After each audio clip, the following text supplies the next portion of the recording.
Some of you may know me. My name is Dr. Munir Bashor. I'm from the class of 1993.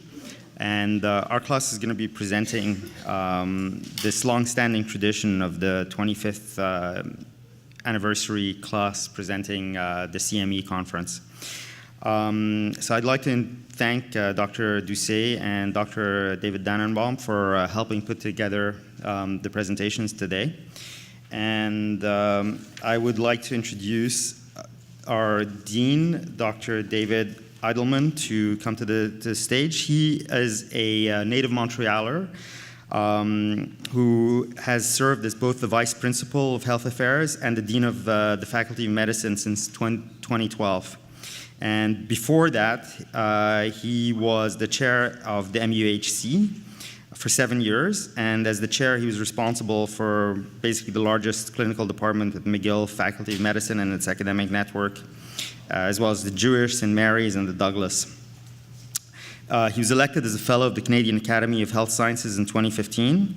He's an accomplished clinical scientist whose research in inflammatory disorders of the airways is based at the Meekins Christie's laboratories in Montreal.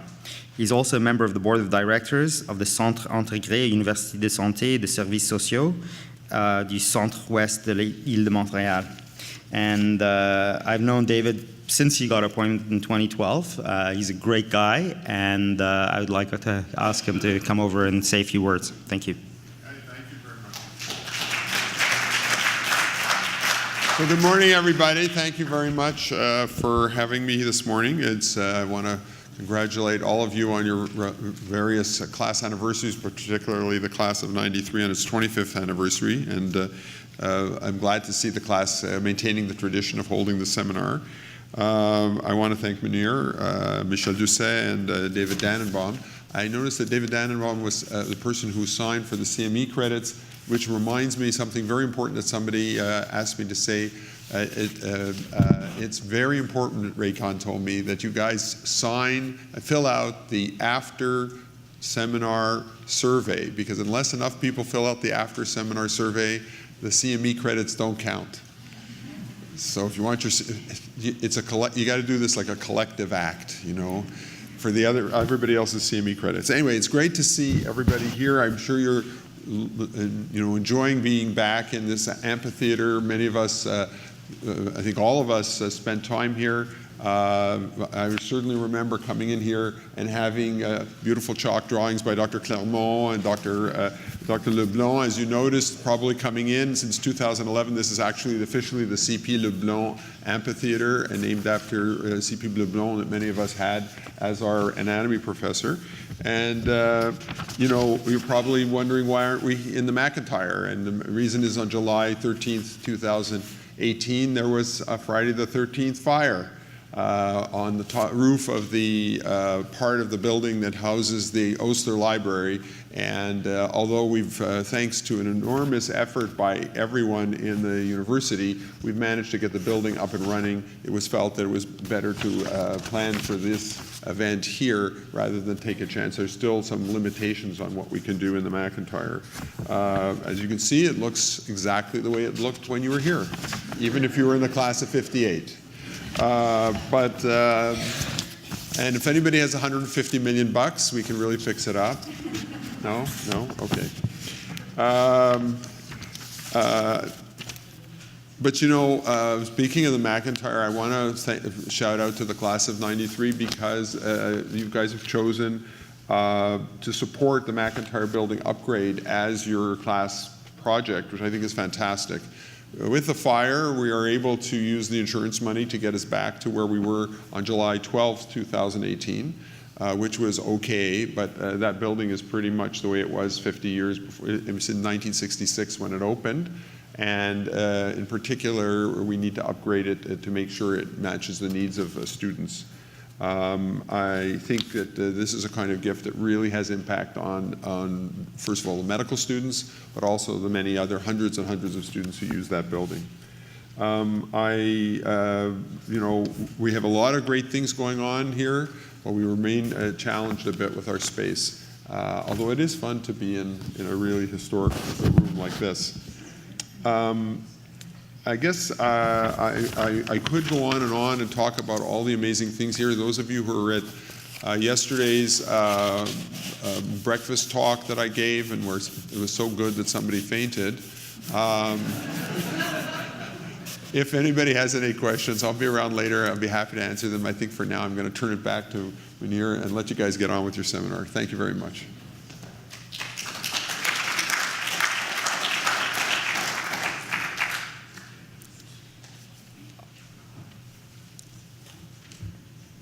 So there's going to be 6 members of our class of 1993 who are going to be talking. I'd like to introduce everybody. It's going to be Drs. Michel Doucet, Camilla Zimmerman, Stephanie Green, Peter Esikomopoulos, sorry if I massacred it, Peter, Ingrid Kovic, and Lisa Marie Austin. And we would like to thank the McGill University Advancement Office for helping to complete the application for these credits on our behalf. And reminder to all the speakers that you have to disclose if you have any ties with the pharmaceutical industry or anything before you start speaking. And please, again, as Dr. Eilman had said, make sure to register to receive your credits and fill out the after surveys. So my first friend on the first day that we entered was Dr. Doucet. And some of you may remember my sister Maya, who a lot of people believed was actually in the medical class of 1993 because she showed up at every single party. And they were like, well, why isn't she at the exams? And it's like, okay. So she was the one who picked my first 2 and turned out to be my best friends for the rest of the year. So it was Michelle first, and then Ian McGilvery was the second person that she picked for me to be friends with. And he'll be here at probably 3 o'clock tonight. So Michelle is probably the premier interventional cardiologist in the greater Montreal area. And he's going to talk about what he's learned about keeping us alive. So I'm going to ask him to come over now.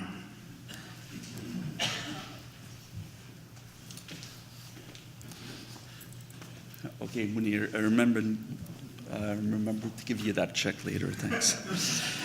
So listen, first of all, I saw on the program and that after this talk on long life, there's a talk on palliative care and dying. So if that doesn't work out, we've got all bases covered. Here, I noticed a lot of people haven't changed, so I went on this app that shows what we're going to be like at our 50th reunion. And you know what's funny? Munir really doesn't change over the years. I think as far as I'm concerned, he pretty much looks the same as in med school. I, however, don't look so good according to this. So, but the thing is, we're still around, right? So the objectives are quite long because when I submitted this, I didn't realize I only had 20 minutes. So I think that's the biggest challenge of this presentation is to achieve all of this in 20 minutes. I'll try not to be a motor mouth, but I do have to go through some of the concepts. These are my conflicts. So, you know, the WHO said that population aging is really one of the biggest triumphs when you've got through the 20th, since the beginning of the 20th century, life expectancy has gone from about in the 40s to close to the 80s over the world, you could say the modern world. In fact, it's also one of the biggest challenges that we face. There's now a club of super centenaries. These are people over 110. And the oldest ones right now is this lady in Japan who's 115 years old, and this lady in Ontario, Ellen Gibb, who's 113 and a half. What's great about these two people is that they have all their wits, they haven't lost any of their alertness, and they're still enjoying life. And they, I think, in both cases have managed to stay away from doctors as much as possible. In the case of Mrs. Tanaka, she credits sushi and sleep as her two secrets. Mrs. Gibb also says that her sleep is very important to her, but her family as well. Now, I'm going to talk about Quebec a little bit because I got interested in that as far as cardiology was concerned and did a bit of research. And Quebec is a fascinating microcosm. It is second to Japan in terms of increase rate of over 85-year-olds. And if you look at the trends from now until 2030, the number of people over 85 will triple. Now, we don't know exactly why that is. Of course, the baby boom cohort is aging fast. The local population, you would say, is really not having a lot of kids. On average, less than 1.8 kids per family. So it's not replacing. And of course, immigration is having more kids. Immigrants are having more kids, but somehow it doesn't seem to counter that trend. What happens when we age? From a cardiologist's point of view, there's no doubt it's a downward battle. We lose, through apoptosis, it's been shown we lose 38 million myocytes per year through about in the heart that are not replaced. There may be some regeneration, and there's a lot of research going on with that. It does cause compensatory hypertrophy, and this is one of the main causes of the diastolic dysfunction, impaired relaxation, and heart failure with preserved EF that we see in the older people. Also, LV dysfunction associated with MIs and valvular disease. And one of the places in the heart that cannot hypertrophy or regenerate itself is the sinus node. So you see sick sinus much more in the elderly population because it just loses, sinus node loses cells. So I calculated this in my head for you, and while I was telling you this, you've all just lost 100 cells in your heart. So I'll show you a case just to show you. Now, this would never have happened when I was a resident, but this thing happened a couple of years ago at during our Christmas party. And I remember we were having a really nice Christmas party. All the cardiologists were there. And one of my colleagues who was on call got this call on his cell directly from an ambulance, because this is what happened. We're activated by the ambulance now. A 90-year-old with chest pain, retrosternal chest pain, first time. It's been having for 45 minutes. We're told that the 90-year-old is autonomous, because that's the first thing this colleague particularly asked, are they in a diaper? And that's his criteria. The diaper criteria, if they're in a diaper, usually he slows down, but they weren't. So, okay, it's a STEMI. He only takes a blood pressure medication, Adalat, and he's autonomous, lives alone, drives his car, 98. You see, those patients, we're biased. We don't tend to see them in the hospital because they don't come see us. So the thing is, he's got, not only does he have, do you remember how to read EKGs, the guy that are non-cardiology? Like Munir, for example, have you ever? I don't know if you noticed that. Okay, there's ST elevation in the inferior leads. But what happens at the end, towards the end of the tracing there? It's sort of, that's what's more worrisome.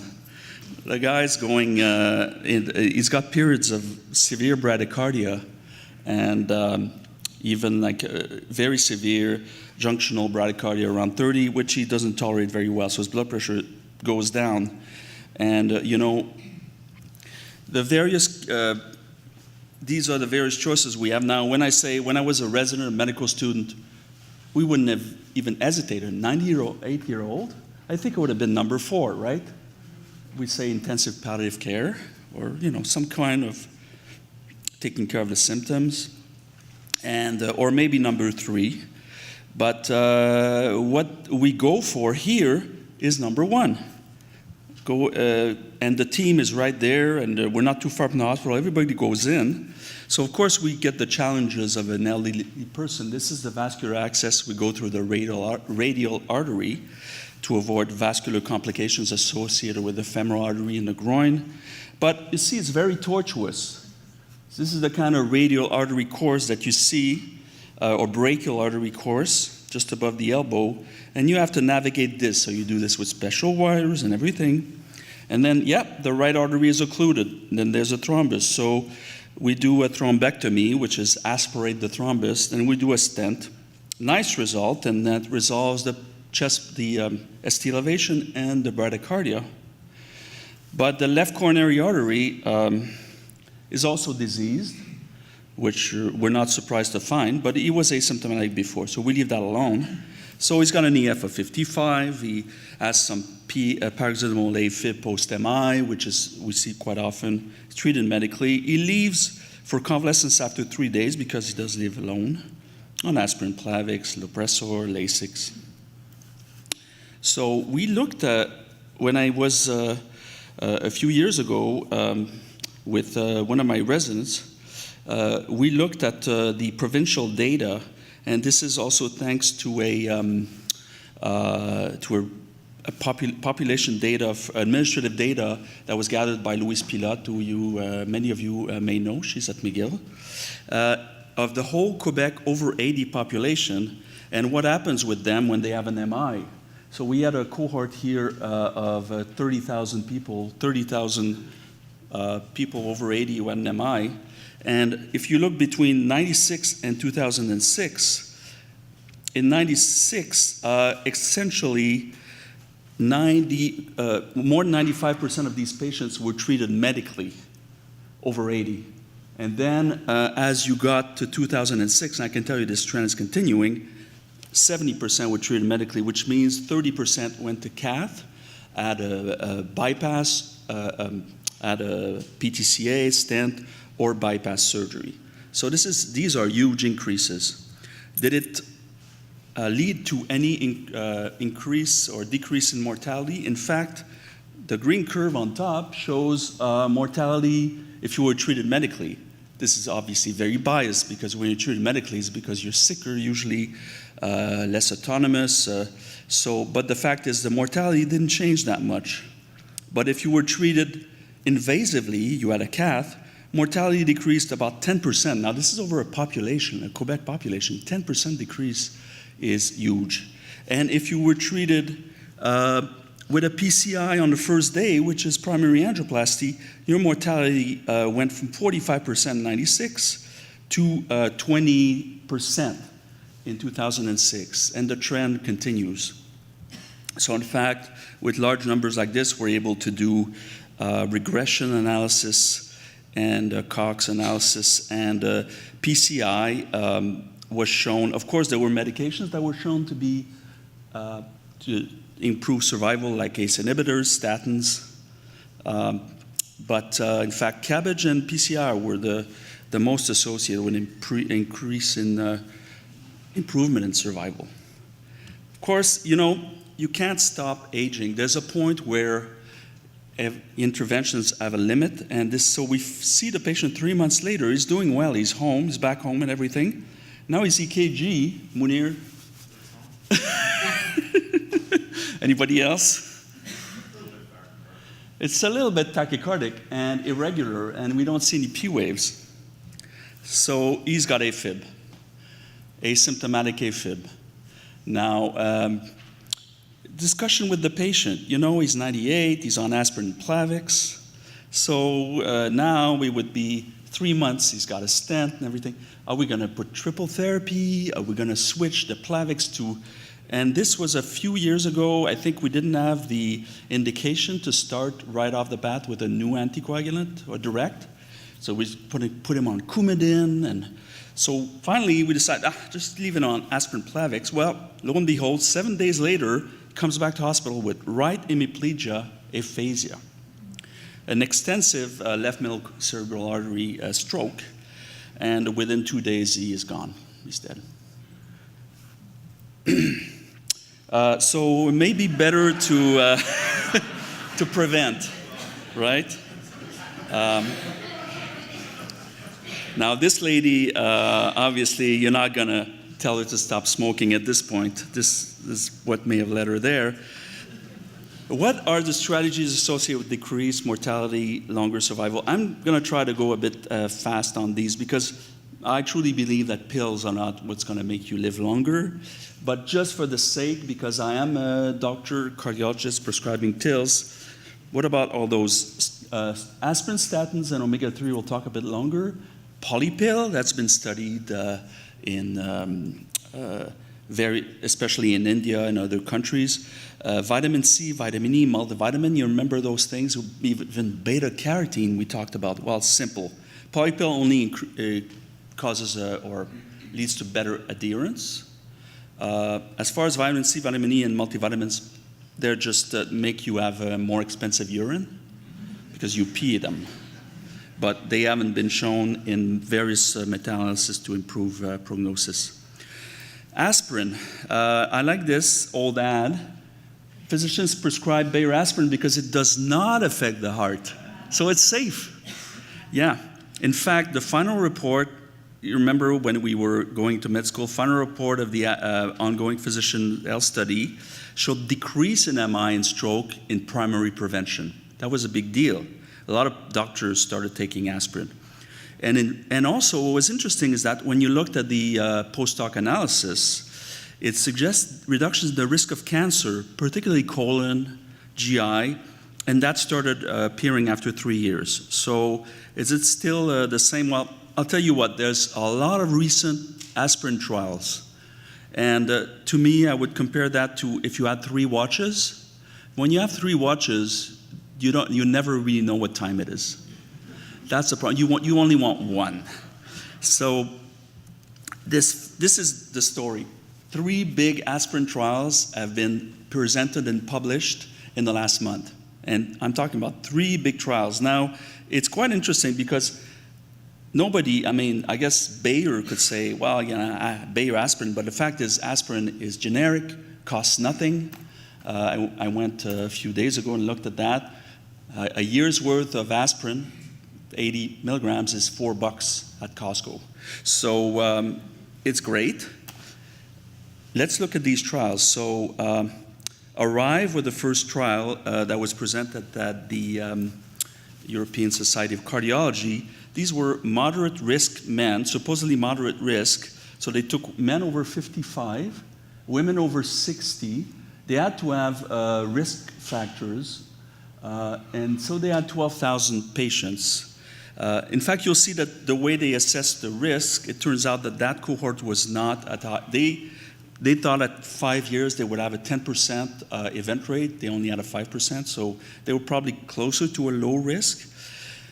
The major bleeding with aspirin was 1%, and then the control group was 0.5%. Now, one of the problems with this trial, well, first of all, the primary endpoint, no improvement in the main endpoint, which was cardiovascular death, MI, unstable angina, stroke, TIA, etc.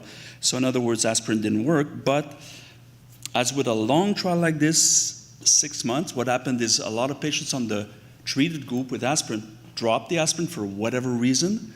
And in the non-treated, the placebo group, a lot of patients took aspirin on their own. So when they actually did a per protocol or on treatment, if you want, analysis of people, because only 60% of people followed the original strategy, which is not, you should really, when you want to be strict about analysis of data, you should do intention to treat. But if you look at the incidence of the primary endpoint in patients who actually took their aspirin, there was a significant decrease of close to 50% of the fatal or non-fatal MI.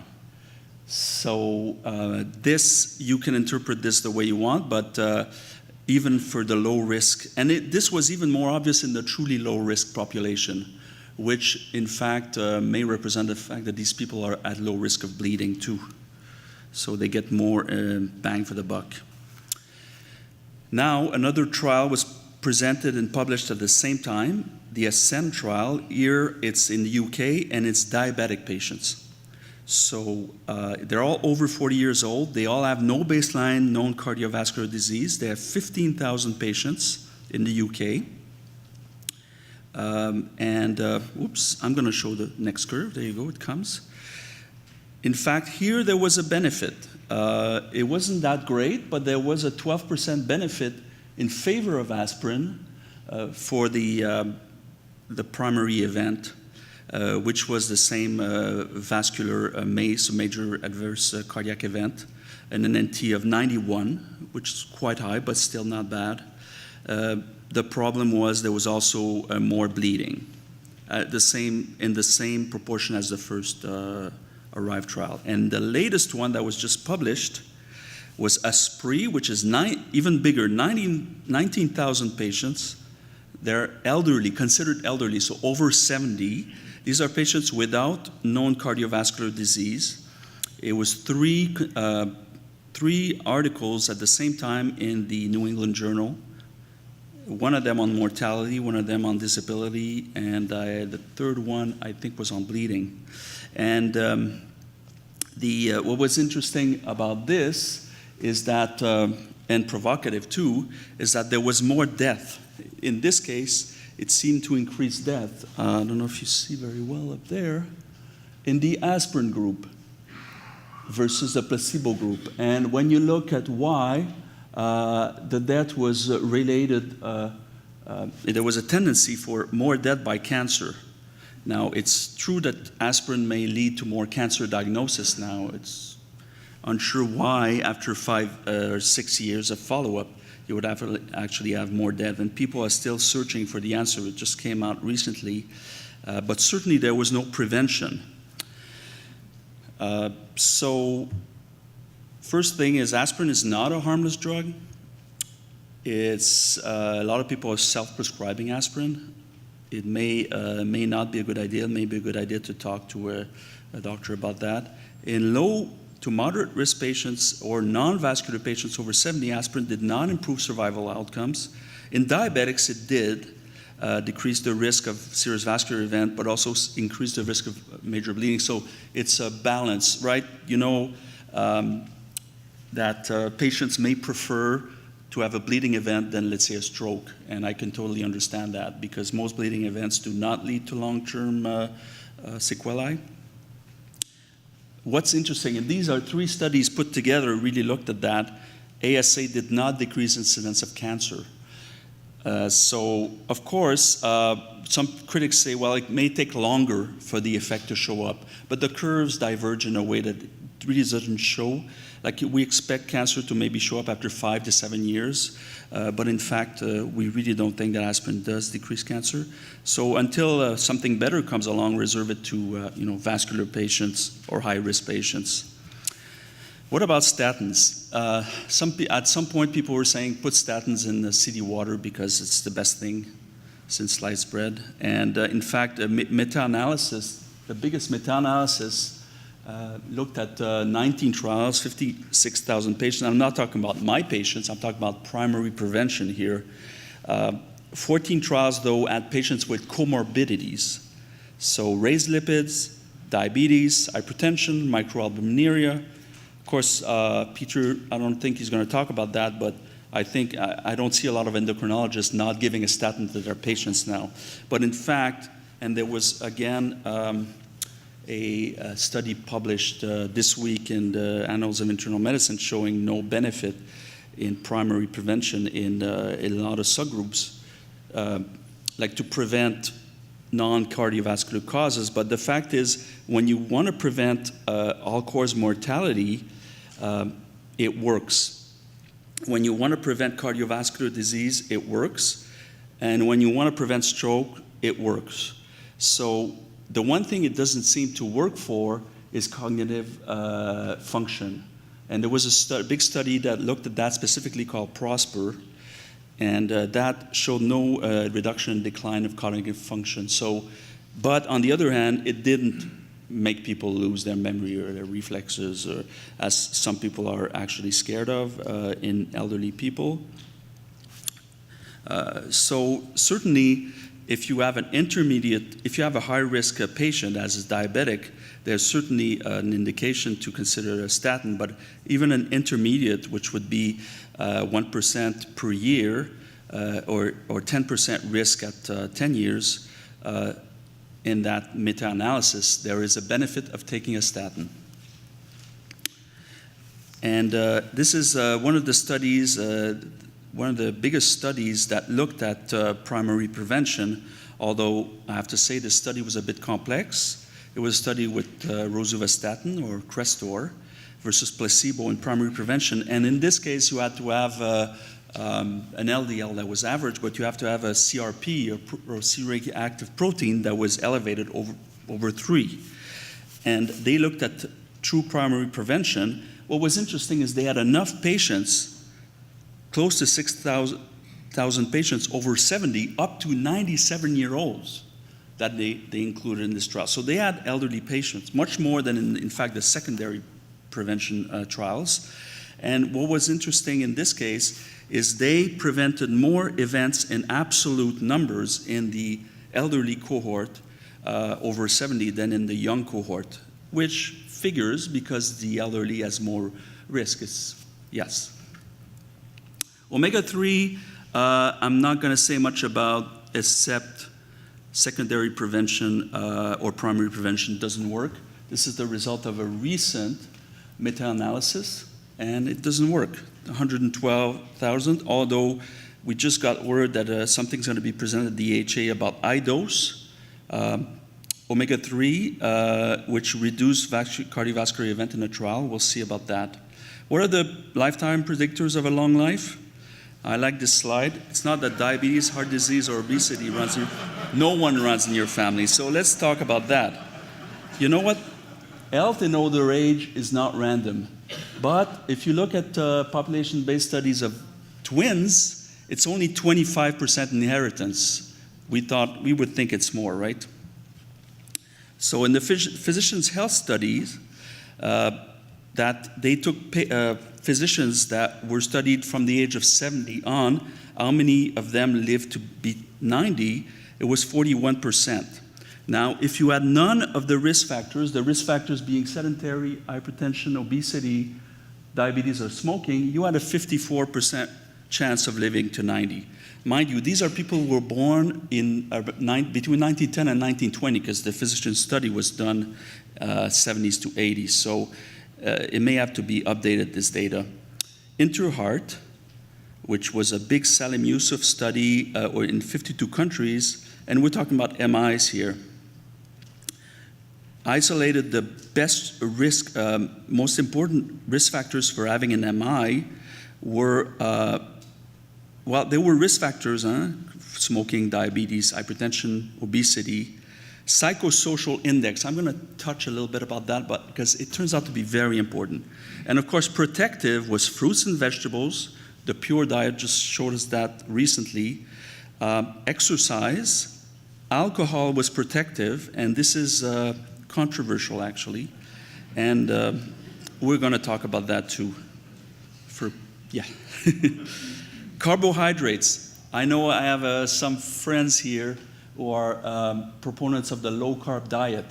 Now, the low-carb diet, if you look at the studies, there may be a J-curve. If you go down too low in the carbs, you have an effect where if you go too high, you increase your mortality, but if you go too low, you also increase your mortality, except if you replace the carbs by plant-based fat and protein. Protein is easier to replace then.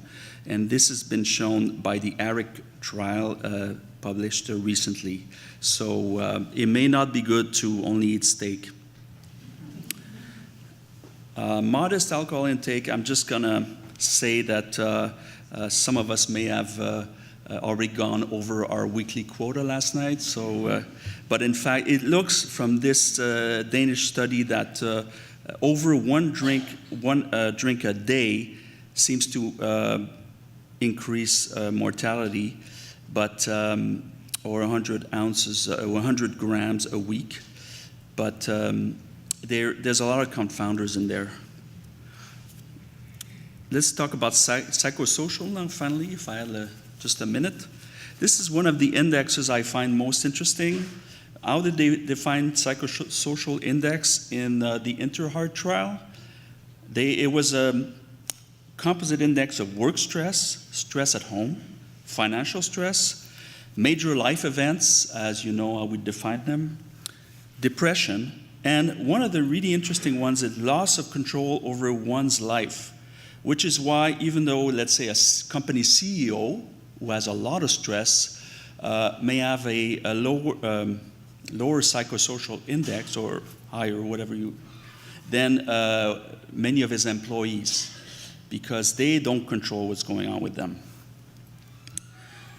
If you look at cohorts or people who live very long, Seventh-day Adventists and California Mormons have a life expectancy that's over 10 years longer than the rest of the general population in the United States. And the predictors of patients who live, or not patients, they're not patients, they're people who live to 90, is a plant-based diet, non-smoker, movement. They keep walking, they walk to work, they walk to church. Ideal BMI, they're connected, very important, people with families, they're married, and they sleep.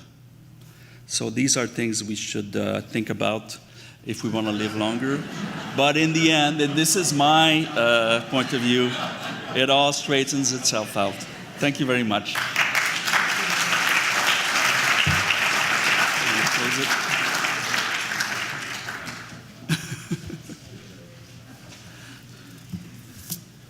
Thank you, Michel.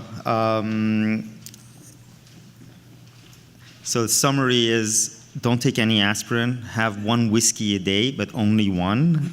Have lots of friends and family, and don't let anybody boss you around. And hug a lot of people every day. That's what I do. Okay. Peter, are you, I think it's you next, if I'm not mistaken. Or is it Camilla? I'm not 100% sure. Here I have speaker twos. Okay. So Camilla's going to talk next, if that's okay. All right. And Camilla, I did not know you had a PhD as well. I was not aware of that. Okay, so she got her PhD in 2010, which is roughly a little bit after me at University of Toronto as well. And she's the head of palliative medicine at University of Toronto and works at the Princess Margaret Cancer Center. And she's going to talk about palliative care then and now. And on that note, I would just like to say, if we can have a moment of silence, we had 4 at least members of our class of 93 who passed away. Steve Callahan, who was my anatomy partner in our first year here at McGill. Helen Karunas also passed away from lymphoma, and Alan Shipp as well.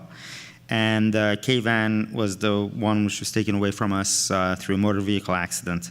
I don't know if anybody else knows of anybody else in our class who has passed away, but we'll just have 30 seconds of silence to remember them.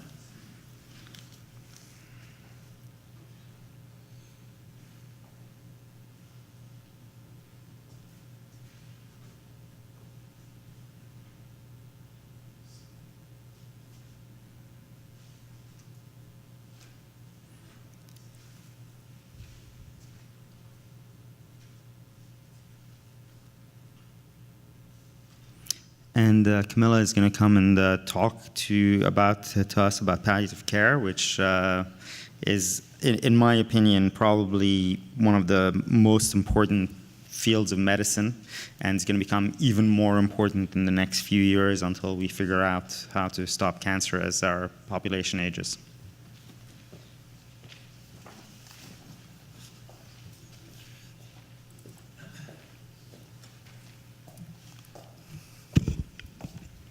Thank you. Thanks very much, Munir. It's super weird for me to be on this side of the podium, actually. I did my bachelor in anatomy as well, so I spent a lot of time in this room on the other side of the podium. So I have no conflicts. And what we're going to do, hopefully kind of briefly, is review evidence from randomized controlled trials demonstrating benefits of early palliative care, and discuss barriers that prevent the implementation of palliative care early in the disease course. And I'm going to draw mostly on my own work. So this is Balfour Mount. How many of you of the class of 93 remember Dr. Mount's lecture So pretty much everybody, and there's probably, I do too, and there's probably not many other lectures that we remember. There's certainly, I don't think, one other lecture that I remember at all from medical school, but that lecture I remember very well. It might have been because it's the only lecture I actually went to in medical school. I feel sorry for the poor person who had to do the note-taking club for that lecture. It was Pink Floyd and all sorts of weird and wonderful things happened. So Bell Ferment was a pivotal person in palliative care. He actually coined the term palliative care. That's where it came from. It was his idea. He was a pioneer in palliative care in Canada and around the world, and opened one of the first palliative care units here in Montreal at the Royal Victoria Hospital, where I volunteered actually in medical school. He actually helped found the first International Congress on Care of the Terminally Ill, which happens every second year here in Montreal. I was actually here in Montreal last week. It had to be a week before this to go to that. And the first palliative care journal is also founded here. And David Roy, who was here in ethics for a long time and just recently passed away a couple of years ago, founded that journal. So a lot of history in palliative care in Canada, and particularly here in Montreal. And just this year, I should say, I traveled out to London to see Dr. Mount being inducted into the Medical Hall of Fame. Palliative care has changed a lot over time. And most of us probably think of it as something that happens right at the end of life when disease is not responding to cure, which is where palliative care, to be fair, came from, and also associate it with cancer, which, to be fair, is my field. I work in a cancer hospital, but palliative care is also relevant for really all diseases, all serious diseases. So it was progressively redefined by the World Health Organization, and the most recent definition, which has been played around with a little bit, but basically stays the same, was made in 2002 and emphasized a lot more improving quality of life throughout the course of the illness, also preventing as well as relieving suffering, and identifying problems early. So really the point is that palliative care is relevant to many fields of medicine, at least the philosophy of palliative care is. So traditionally, palliative care sort of flew in right at the end, whereas the new model, which isn't really so new anymore, is that palliative care should be integrated slowly throughout the course of disease. But the principles of palliative care remain the same as they were originally with the hospice movement and with the palliative care movement in the 60s and 70s, which is that pain and symptom management is central to what we do. It's holistic care that is not only the physical, but also the social, psychological, and spiritual dimension of care, that it's care delivered in multidisciplinary teams, that the family rather than the patient is a unit of care, and there's a lot of emphasis on community. So I think all of this is really quite relevant to other fields of medicine. There are a lot of barriers to early involvement of palliative care. The most important barrier, I think, is this perception I think that most of you probably in the room have, is that palliative care is when you're dying and right at the end of life, and it's something to be really avoided at all costs. Certainly that's what a lot of my patients tend to think. Along those lines, there has been a reluctance to recognize and discuss poor prognosis, especially in my field of cancer care. There's also tends to be territoriality on the part of referring physicians. People don't tend to want to refer to palliative care. They want to do it themselves. And there's a shortage, or has been, of trained palliative care specialists. I should add that I personally didn't have the opportunity to even train in palliative care. I had to do in Canada anyway, I had to do my American board exams in palliative medicine because there was no exam in Canada at the time I trained. And just 2 years ago, there was a Royal College specialty developed now in Canada in palliative medicine. So I'm really happy about that, and we're now in our third year of palliative care residents who can come from internal medicine, anesthesia, neurology, or pediatrics. And most importantly, there has been a lack of evidence. Why should we involve palliative care early if there's no evidence to show that we should? So that's the part that I sort of embarked upon, and this systematic review was actually part of my literature review. I got a grant from the Canadian Cancer Society to do a trial of early palliative care, and started, as we do, with a literature review. The palliative care community was not happy at all. There was some very irate letters to the editor when I published this, because they saw it as showing basically that palliative care did not work. Only 4 of 13 studies assessing quality of life had significant results, but the important thing is that a lot of these trials recruited patients right at the end of life, and because they were using quality of life measures, which have to be filled out by patients, most of the patients died before they could fill out the measures. So the results were very underpowered. The studies just were not up to par.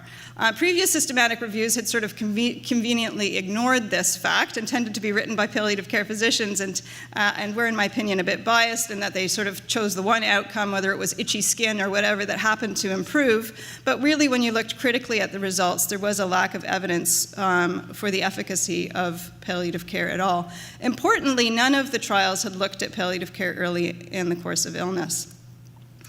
So while I was doing my literature review and pilot studies, et cetera, of course, someone else published on early palliative care before I did. Marie Bakaitis, who I now know quite well, she's a nurse at Dartmouth, or at the time was at Dartmouth, published a study on early palliative care delivered by a telephone by advanced practice care nurses. It was early in that patients had a prognosis of about 1 year, and there were outcomes for quality of life, symptom control, and depression. And it showed for the first time that early palliative care improved quality of life. And then there was, if anyone in this room knows any trial of early palliative care, it's going to be this one. This was the first trial of a palliative care team, a physician and advanced practice nurse. It was at Harvard, Jennifer Temmel, who is really active in clinical trials in this area. She's an oncologist. A lung oncologist, published this trial and showed that early palliative care, and here early was at diagnosis, so they involved a palliative care team right at diagnosis who followed the patients along with their oncologists, and they found that this improved quality of life and mood. And the reason that it got into not only the New England, but was in newspapers around the world is because it also improved survival. So survival was longer in the intervention group than in the control group, despite, or you could say maybe even because of less aggressive treatment. Actually, if you give aggressive chemotherapy near the end of life, it does not necessarily improve survival, it actually shortens it. And results from this trial showed that. And then finally, I published my trial in 2014 in The Lancet. It was a cluster randomized trial in that we randomized clinics rather than individuals. There was 24 clinics, 12 were randomized to the intervention, 12 to the control.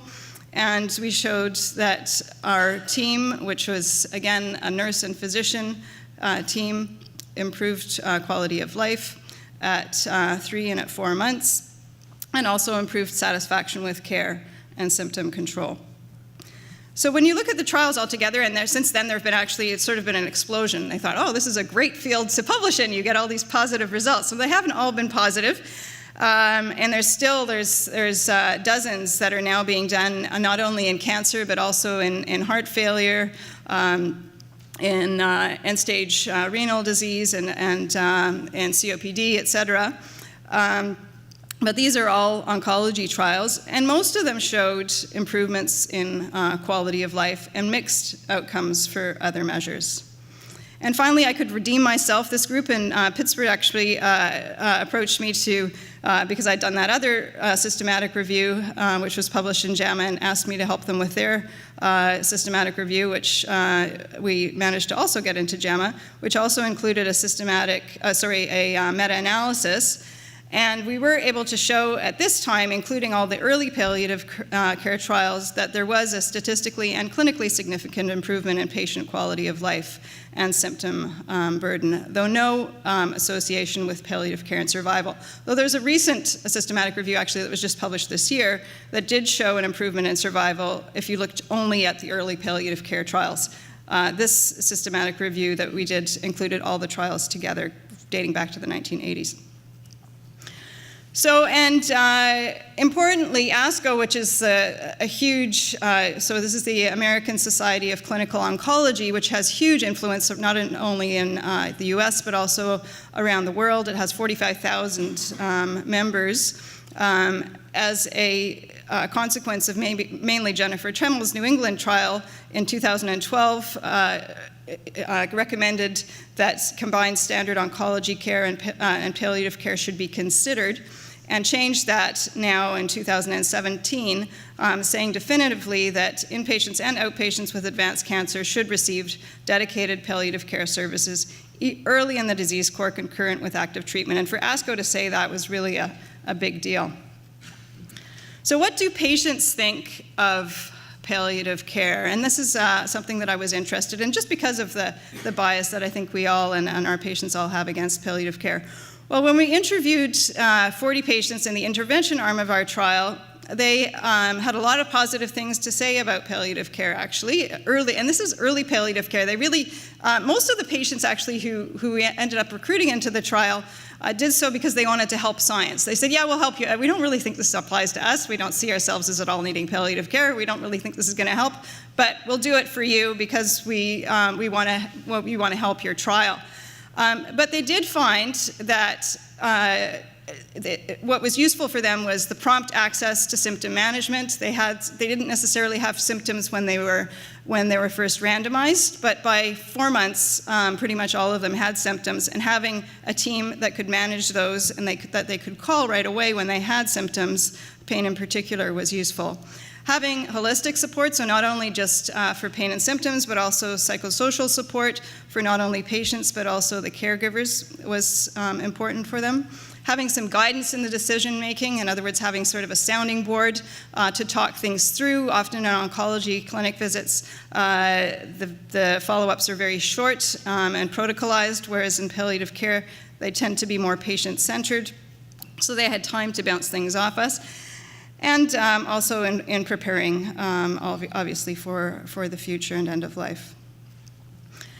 So, but it wasn't all rosy, and this is a paper we published in CMAJ about perceptions of palliative care. So we asked patients after the trial, and this is both in the intervention and the control groups, what do you think of palliative care? What did you think of palliative care when you were first entered this trial, before you met the team? And what did you think of palliative care after having finished the trial? And obviously the control group didn't change, and we weren't expecting it to, and they had the same perceptions before and after, and they had the same perceptions as the intervention did before, which is basically that palliative care means that you're dying, that there's no hope for you, that you're basically in a bed, and that there's no autonomy, you don't make your own decisions, you're basically waiting to die.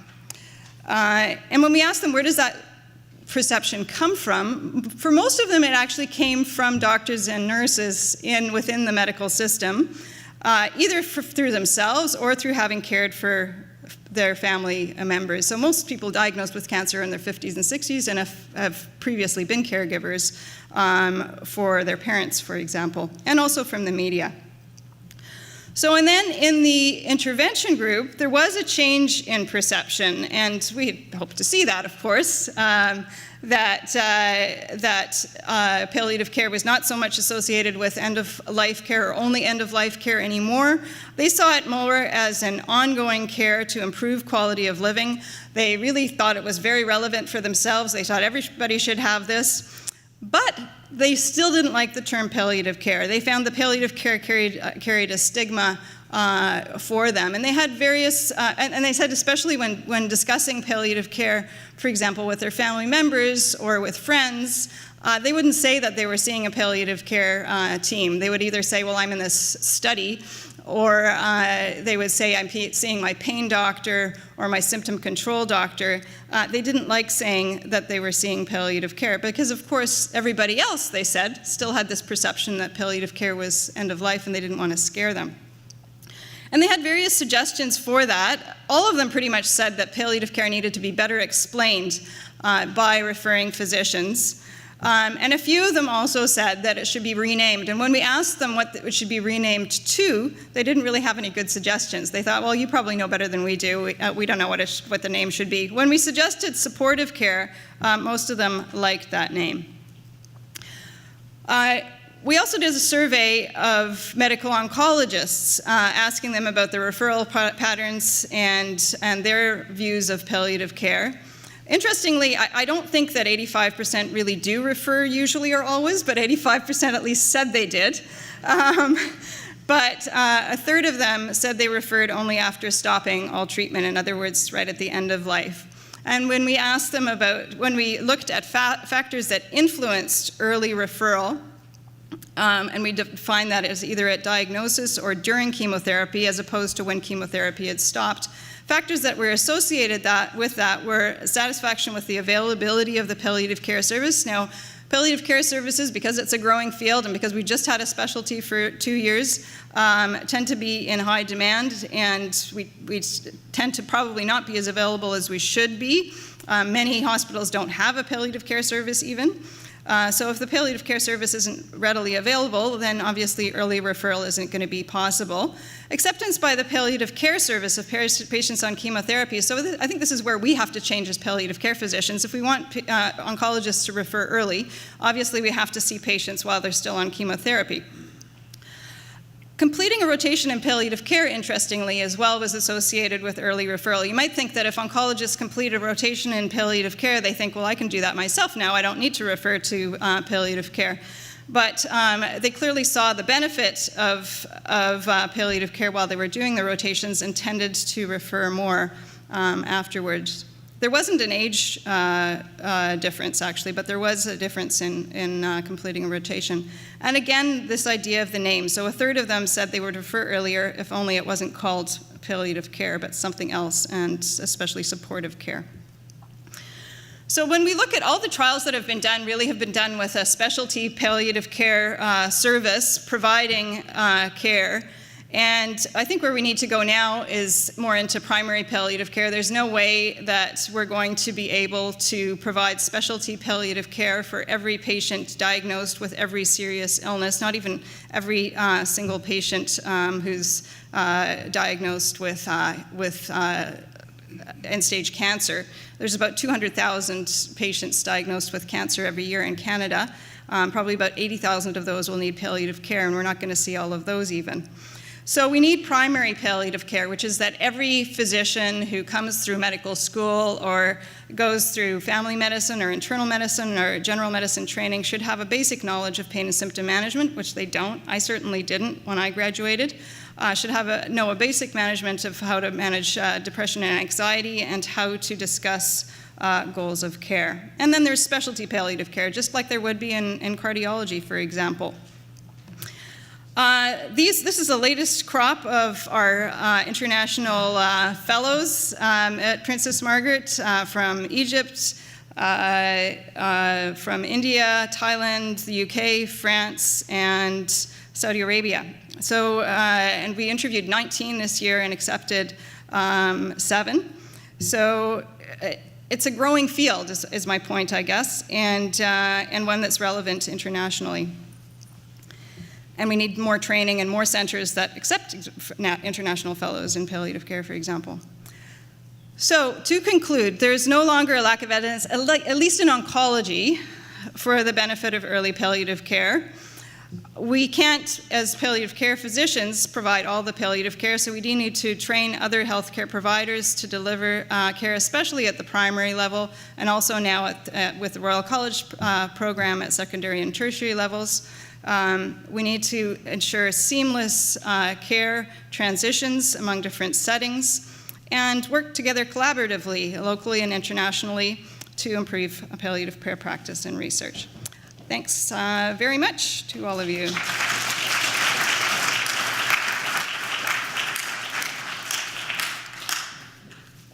Thank you, Camilla.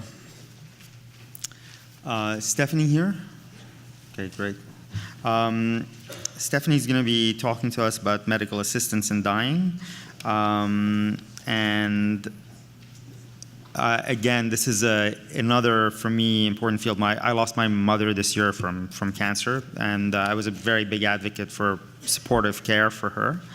And she passed away in Lebanon, where I actually wanted to help her die, and I wasn't allowed to, mainly because of the religious views of the country, whether they were Muslim or Christian, or it didn't really matter.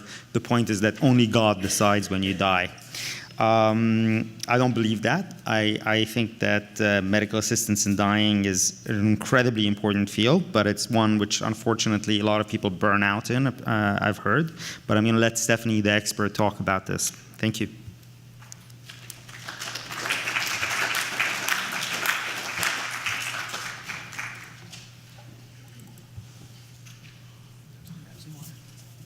It's always hard to speak third. Half the people are asleep already. If anybody wants to stand up and stretch, they can do it right now. I'll get some water. You're certainly welcome to. So thanks for, good morning. Thanks to the organizers for inviting me here today. It's really a pleasure to be here, and it's a special privilege to be talking amongst my peers, so thank you. I am actually going to be talking about medical assistance in dying, and I just want to put out there what is perhaps not already obvious. First of all, I'm happy to be back east where I can speak fast. Thank you. I'm going to do that and try and keep it to 20 minutes. I live on the West Coast and everything is very mellow. So it's taken me some time to slow down, but I'm going to go fast today. Today's conversation is going to be about information and knowledge sharing. It's not going to be an ethical debate, and we're not here to talk about the ethics about assisted dying. So I just encourage everybody to listen with open ears and to ask questions later. All viewpoints are welcome, and everybody's going to be respectful and civil, but I'm not here to talk about the ethics of assisted dying today. I'm here to talk to you about the content and the information about it. I'm not going to waste too much of my time about myself. I did actually train here as a family physician at McGill, and I actually spent the bulk of my career, 22 years, in maternity and newborn care. And that's really where my passion was, and I had a fabulous career, which I loved. I took some time out to be home for a couple of years, and when I returned to medicine just a few years ago, the laws had changed in Canada, and I actually pivoted and started working at end of life. And it's since June of 2016, when the laws changed, since day one, I've actually been working in assisted dying, one of the first providers in the country.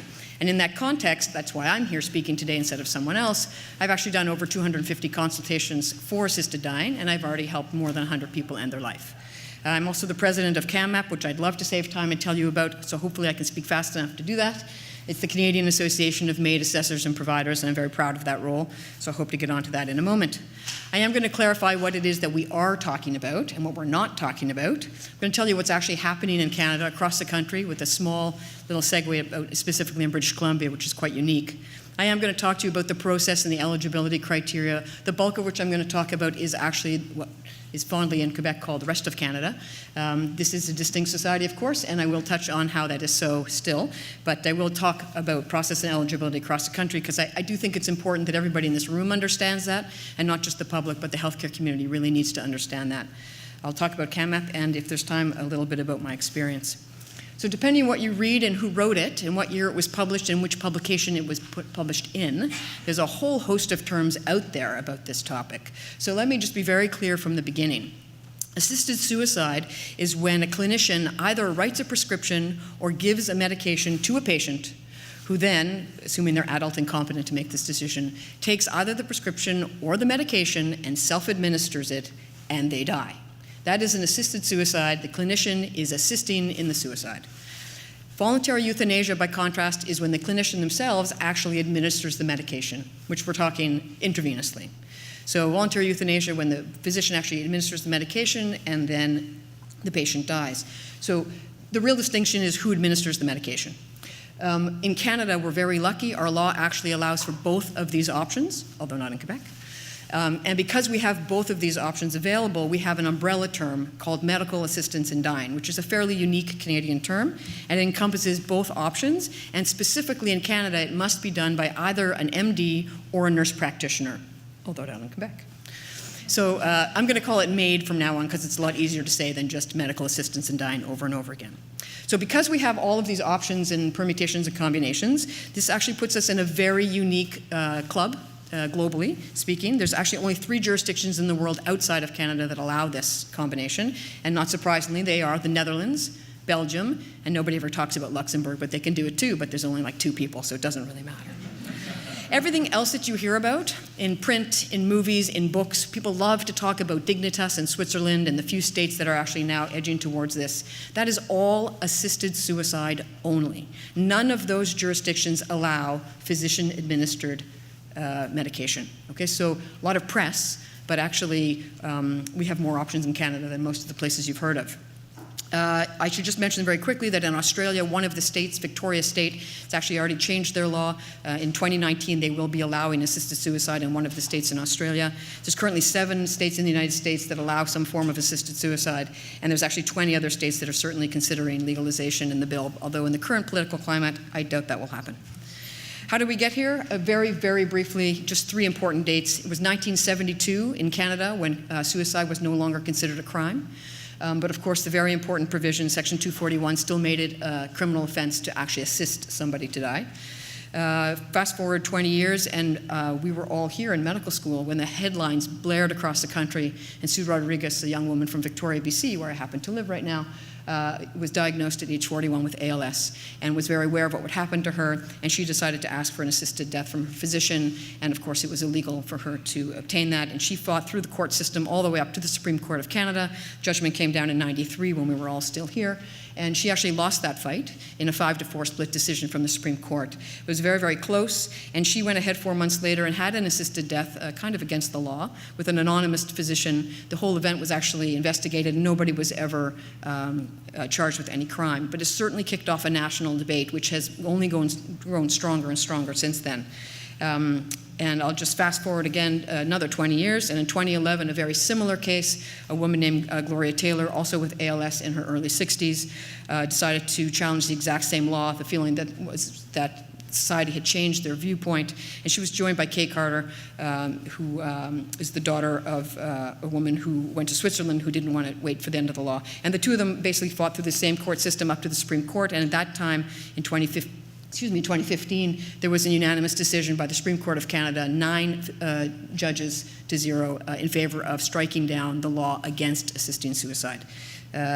Politics aside, about 18 months later, on June 17, 2016, what was fondly known as Bill C-14 became law in the rest of Canada, allowing and regulating medical assistance in dying. So what's really important here, we all know that there's 10 provinces and 3 territories in this happy country, but we also know that our law is national and healthcare is administered provincially. That makes a very interesting tension along the country about how this is all accessed and provided. So just as by way of example, in British Columbia, where I work, when I assist someone to die, if I'm going to do an assisted suicide, by law in my province, I need to be present for that event. I'm actually going to hand them the drink, they're going to drink it, I'm going to stay there to make sure it goes as smoothly as possible. And when I fill out the medical certificate of death, by provincial law, I must write medical assistance in dying as the number 1 cause on the certificate of death, and the number 2 cause is the underlying illness. By contrast, my colleagues in Saskatchewan, by provincial law, do not need to be present in assisted suicide. They can hand a script to someone or hand a medication to someone. They can go off into the woods if they wish. And by law, when they fill out a medical certificate of death, it must say the word suicide only. There's been a lot of backlash, and I actually got an email 4 days ago saying that's actually recently been changed. Things are evolving very quickly across this country. In Ontario, it's actually illegal for anyone to write either medical assistance in dying or suicide on the medical certificate of death. In an attempt to provide privacy to patients, families, and the providers, they actually must write the underlying illness and only that. So there's lots of variety. In Quebec, there actually is no assisted suicide. That's not legal, and I have no idea what they write, and so I won't go into that. But the point is there's tension, and there's different in access and provision across the country. So it is a national law, but it's not exactly the same everywhere. What is actually happening? In every single jurisdiction across this country, every 6 months, we see an increase in demand and an increase in provision of assisted death. There's no doubt that the Canadian public is interested in this care. It's a strong, strong support. An interesting tangent. The only other thing I do left in my career now is actually infant circumcision. Where I live in Victoria, BC, it is much more controversial to provide circumcisions to babies than it is to provide assisted dying, where I've got over 90% of the population supporting me and thanking me for my work, and I've had pickets outside my door because I do circumcisions. So I don't know, it's very weird. But everywhere across the country, we're seeing increasing, and in Quebec, we have the extra bar, because Quebec, of course, because health is provincial, Quebec went ahead before the rest of the country, and of course many of you know that there was a whole process here in Quebec, and the law changed here 6 months before the rest of the country, and so they have an extra bar. In terms of total numbers, the blue bars are total numbers of MAiD deaths. All of the data I'm showing you is 18 months. We are now 2.5 months post-law change, but we've only got 18-month data. That's a whole other issue about national reporting, which will actually begin on November 1st of this year. We will actually start collecting national data about assisted dying 2.5 years after the law changed. So this is all 18-month data. Not surprisingly, in Ontario and Quebec, our two most populous provinces, we've got the most number of MAiD deaths. BC's coming up third there.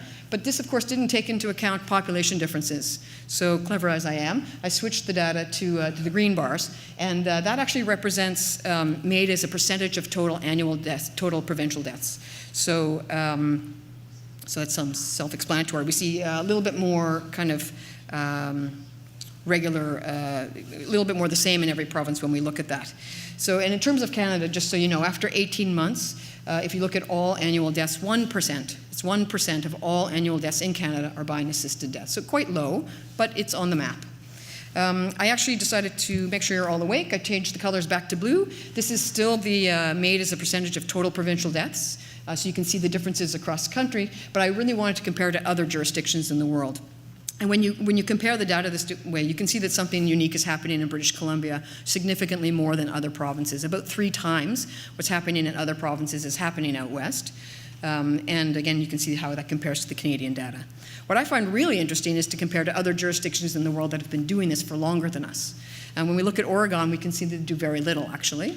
Netherlands and Belgium, of course, have been doing assisted dying work for about 15 years. We've got about 20 years of data from them. Very transparent society, very progressive society, a society that's kind of come to terms and kind of embraced this as part of medicine. And they're at 4.4%. So 4.4% of their annual deaths are by some form of assisted dying, which makes sense.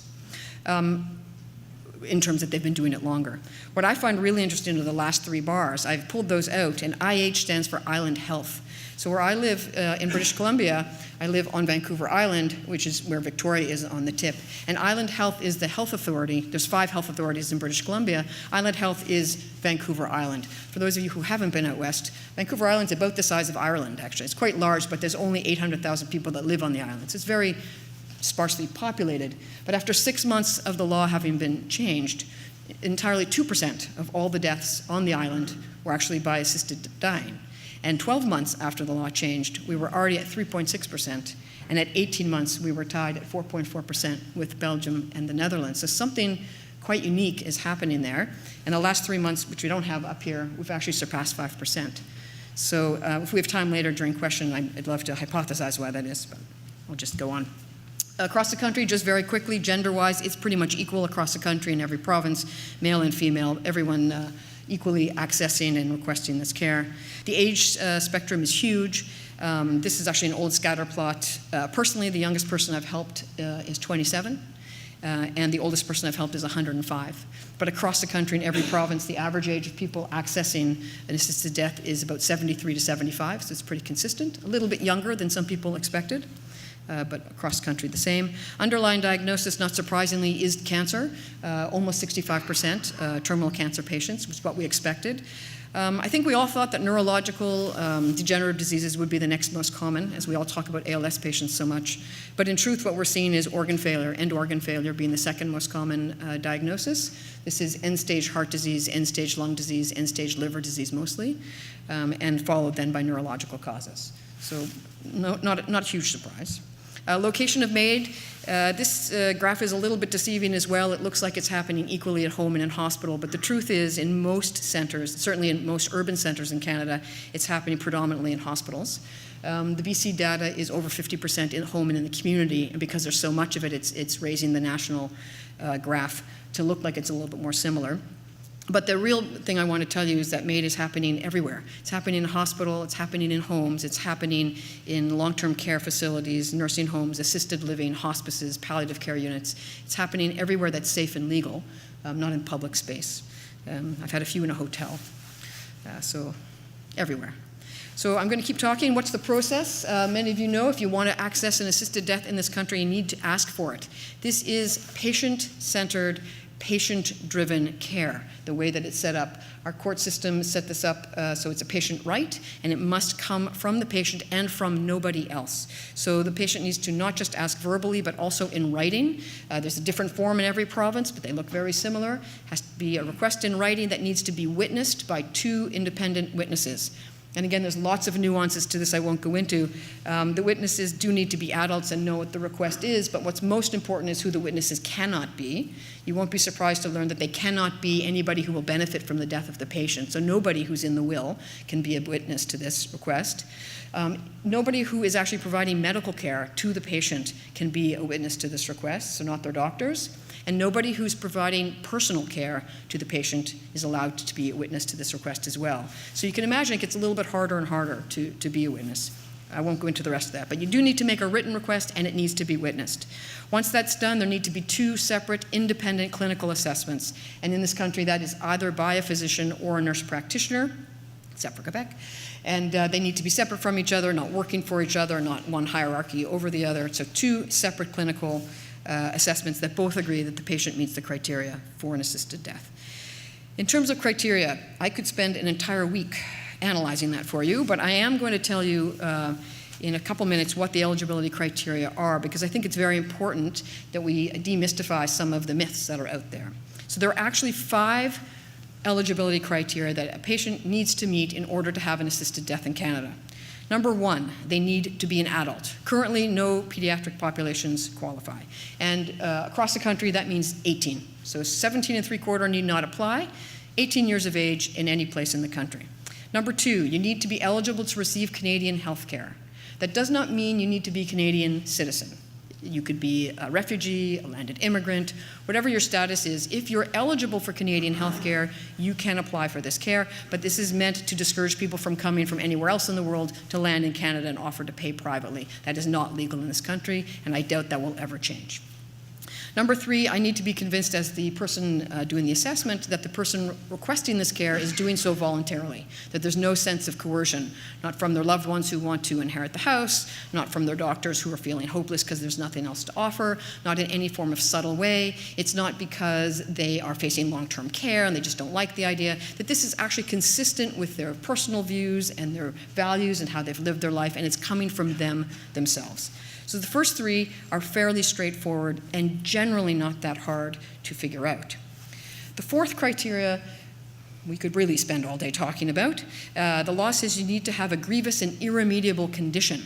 So a lot of big words. And it's not the same definition that was used in the court case that changed the law, which is what we thought would happen. Our current law in Canada further defines a grievous and irremediable condition as having to meet 5 separate conditions. And you need to have all 5, or you do not have a grievous and irremediable condition. So yes, we will come back to the 5th actual criteria, but we're going to go over here for just a moment. The 5 things that make up a grievous and irremediable condition are a serious illness, disease, or disability. Good, we get that. That puts the patient in what's called an advanced state of decline in capability. And although there's been a lot of discussion about what that means, and it's not defined in the law, what it's come to mean is that the patient is no longer functioning the way that they used to, and not in a small way, but in an advanced way. So it's not that the disease is advanced, it's that the patient is in an advanced state of decline in their capable function because of the illness. And that decision about whether it's in an advanced state of decline or not is up to the clinician to decide. It's a medical decision by the clinician who's doing the assessment. So a serious illness that puts the patient in an advanced state of decline in capability, that is considered irreversible, and importantly, irreversible by any means acceptable to the patient. So if a doctor tells the patient, I can give you 2 surgeries, 3 rounds of chemo, and 2 radiation, and the patient says, no, thank you, that's not what I'm interested in, that's still irreversible by any means acceptable to the patient. So they have that ability to do that. So serious illness, advanced state of decline, irreversible, that causes suffering that's considered intolerable. This criteria is determined not by me. The suffering of a patient, suffering of anybody, is a very, very personal event. I do not decide what causes your suffering. You do not decide what causes my suffering. And I certainly cannot say to anybody how long they should endure that suffering before they deem it intolerable to them.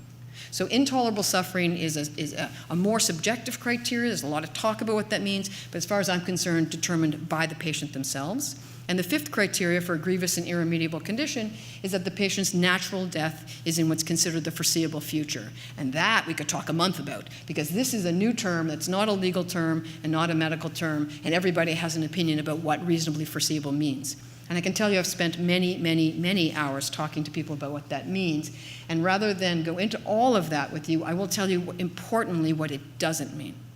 First of all, everybody does have an opinion. The patients have an opinion, the families have an opinion, the health authorities have an opinion, the lawyers certainly have an opinion about what this means. But there has been a court case in Ontario which has changed this for us and really had a national precedent. And I will not go into the details of the case except to tell you that the conclusion of that case made very, very clear that reasonably foreseeable is a criteria that is a medical decision that is to be determined by the clinician and by the people assessing for this care. It's not to be determined by the courts or the lawyers. That's very clear.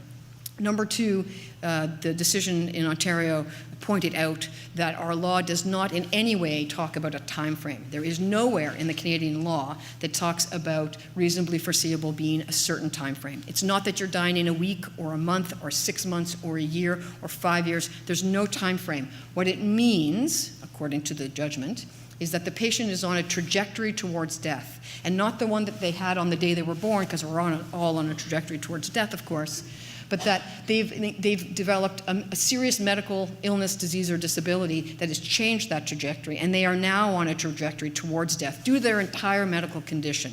And if that is true, according to their clinicians, then they meet this criteria. And that opens the door for helping people with longer-term, usually neurologic degenerative diseases, if they meet all the other criteria. I could keep going, but I'll stop there.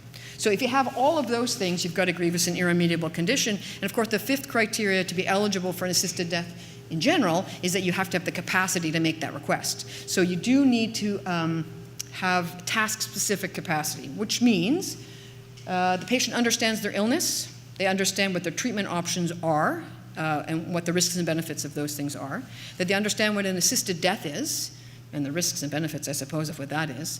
And knowing all of that information, if they're still articulating a request and meeting all the other criteria, then they have the capacity. It's an informed consent. They can make this request. What's important in our law is that informed consent and that capacity needs to be present when they make the request, when they fill out their form and sign it and have it witnessed. But they have to have the same capacity on the day of the event itself. And that's where there's a lot of discussion, because anybody who's lost capacity due to disease progression, due to dementia, due to whatever reason, if they don't have capacity on the day of the event, they cannot proceed legally. And you can imagine there's a lot of people that aren't that happy about that. This is, of course, meant as a safeguard, a very important one, so that people can change their mind. And they can only change their mind if they have the capacity to change their mind at the last minute. And so all of our patients know that up until the very last moment, they can change their mind. But that has to be there that way because of that. So this is, in brief, the eligibility criteria. I'm not going to spend too much time. In Quebec, there are no nurse practitioners that do this. The wording about reasonably foreseeable is different. It is a different criteria. They talk about imminently dying, which is generally been considered to be a 6-month terminal illness. There's some movement in that, but right now the criteria for that is different.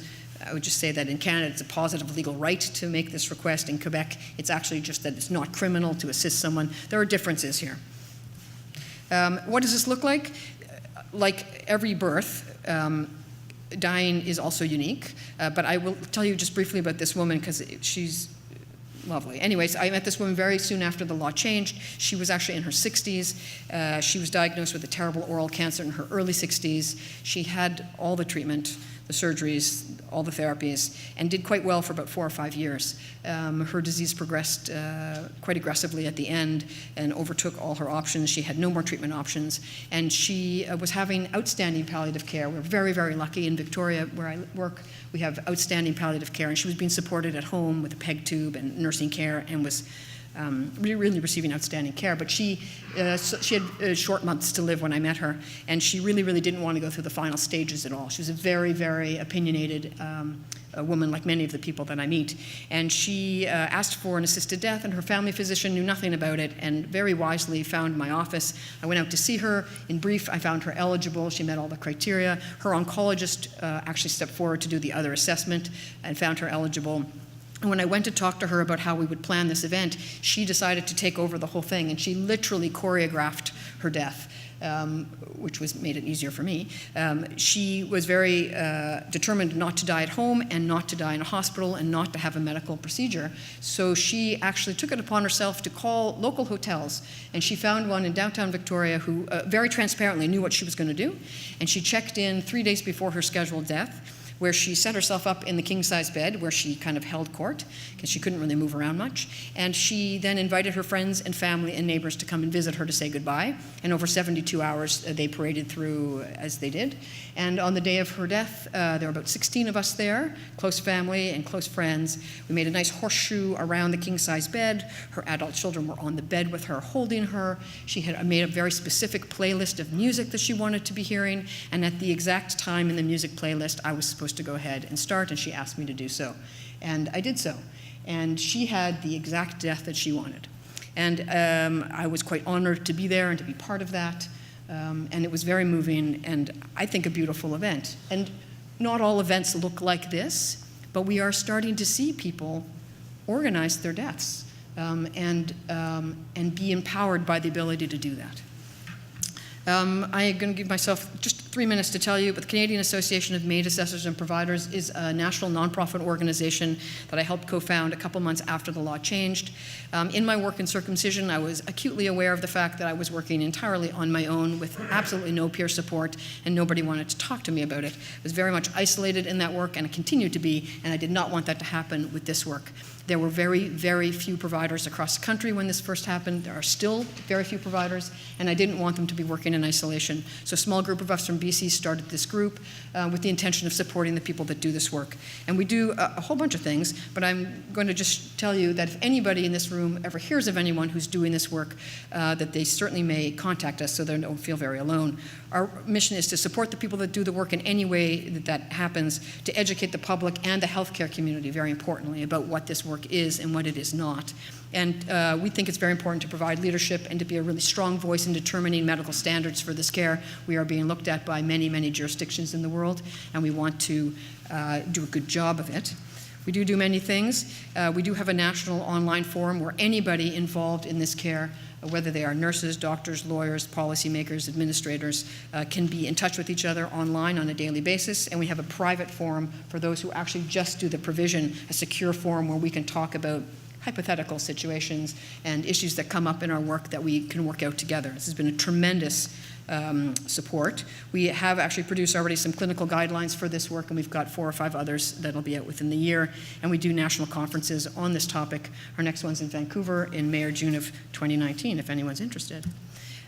So I'll just briefly conclude that it's been a really remarkable 2.5 years now of work. This is a brand new field of medical care in this country. It's been exciting to be on the edge of something new. The data is starting to tell us what is happening across the country. I think what we're missing is really important. What we haven't already collected is what happens to people who ask for this care but don't receive it. So is it because they died while they were waiting? Is it because they changed their mind? Is it because they lost capacity? I think we need to get that information so we can know if our law is working and if our safeguards are in place. And CAMAP has been an integral part of this. And there's still issues which we can talk about forever, but I think I'm supposed to stop talking now.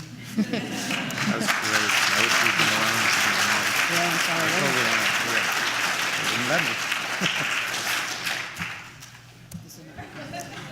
First question now.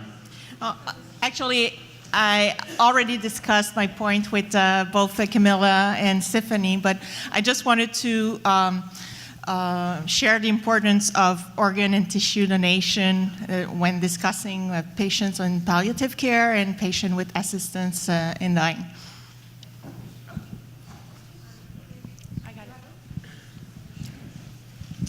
Hi, Mike Leckie, 82. This goes to both Camilla and to Stephanie. In both your presentations, neither of you, Camilla never mentioned medical assistance in dying, and Stephanie never mentioned palliative care. So it's always a question in my mind, and I don't know if there's an answer, is MAiD part of palliative care in either of your opinions? So yeah, I can go first. So we at Princess Margaret, I think that depends on who you ask, really, and I think that's probably the same for in terms. I mean, MAiD is obviously a contentious subject. In that there's people sort of very much for, very much against, and then sort of somewhere in the middle, which is I think most people. At Princess Margaret, we have a separate palliative care team and MAiD team, although many palliative care physicians are actually on the MAiD team. It's sort of divided, and I think there's a recent publication actually by the Temi Latner Center for Palliative Care, which is a group that provides home palliative care in Toronto. And it's much the same in our team. There are people who object very much to MAiD for religious reasons or are conscientious objectors, and there's out of 20 maybe 4 of those. There's people who provide MAiD, there's people who do assessments for MAiD, and there's people who refer to the MAiD team. So I think they obviously overlap very much. I guess my point, I knew that there was a MAiD presentation after mine, so I didn't feel like in my 20 minutes of time, I didn't feel like I had the time. But it is obviously very relevant because it's the way we die now, as well in Canada and around the world, and I think will be increasing in terms of the movement to sort of take control of our own lives that we do as baby boomers and Generation Xers, et cetera. So I think there is obviously a big overlap between the two, and will continue to be more and more so. Do you provide it as an option when you talk to your patients? Not overt. You know, when I talk to my patients, they often don't want to talk about dying at all. And most patients, I mean, it's 1% of patients who end up getting MAiD. I think we have to sort of put that in perspective. If pretty much everybody, I mean, it's all over the news all the time, so everybody is aware of MAiD. I get a lot of referrals from oncologists. This patient has requested MAiD, and people sort of throw up their hands. You know, what do I do with that? Oh, refer to palliative care. They'll deal with it. And then we have to sort of talk things out in terms of why is it that you requested MAiD, in which way are you suffering, et cetera. We certainly don't dissuade anybody from getting MAiD. Neither do we actively just say, oh, okay, we'll book it on Tuesday kind of thing.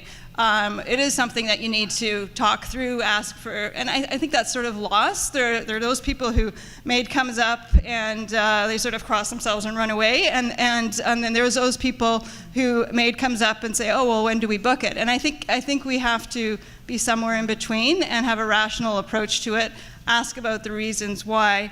For some people, it might be a legitimate request. For some people, it might be a request for help. So I think we have to be sort of open-minded and look at all possibilities.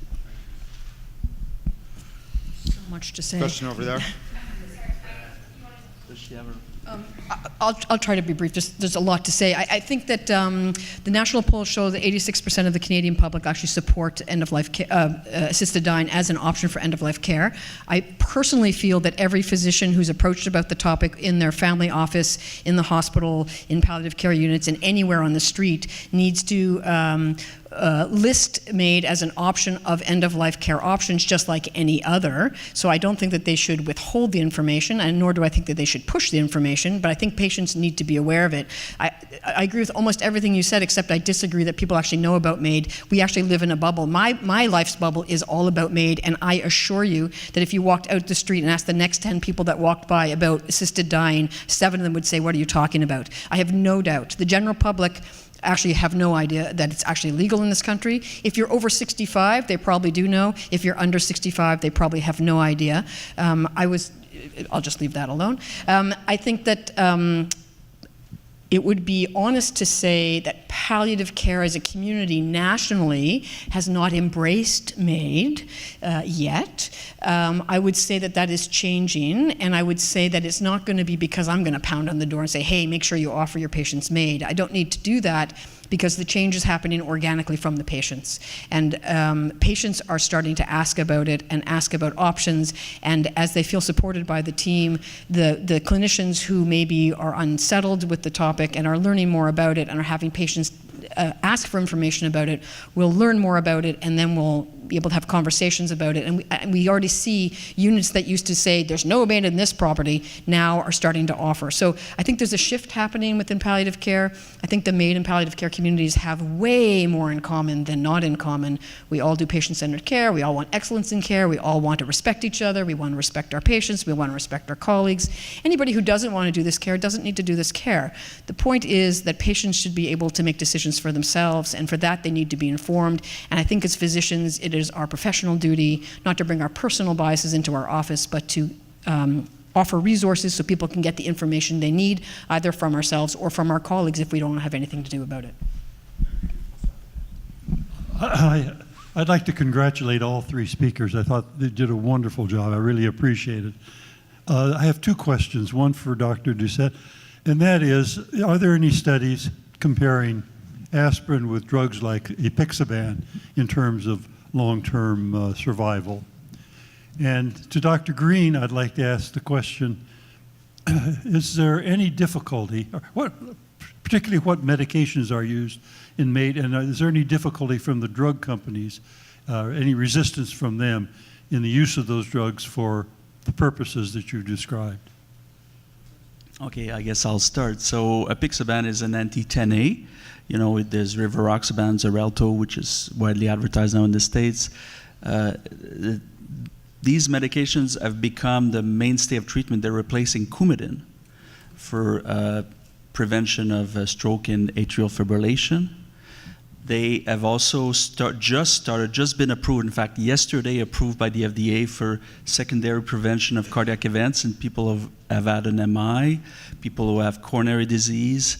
Well, we're talking about lower dose because we know that the high dose, as with Coumadin, it makes people bleed. That's the way it works. It's a blood thinner.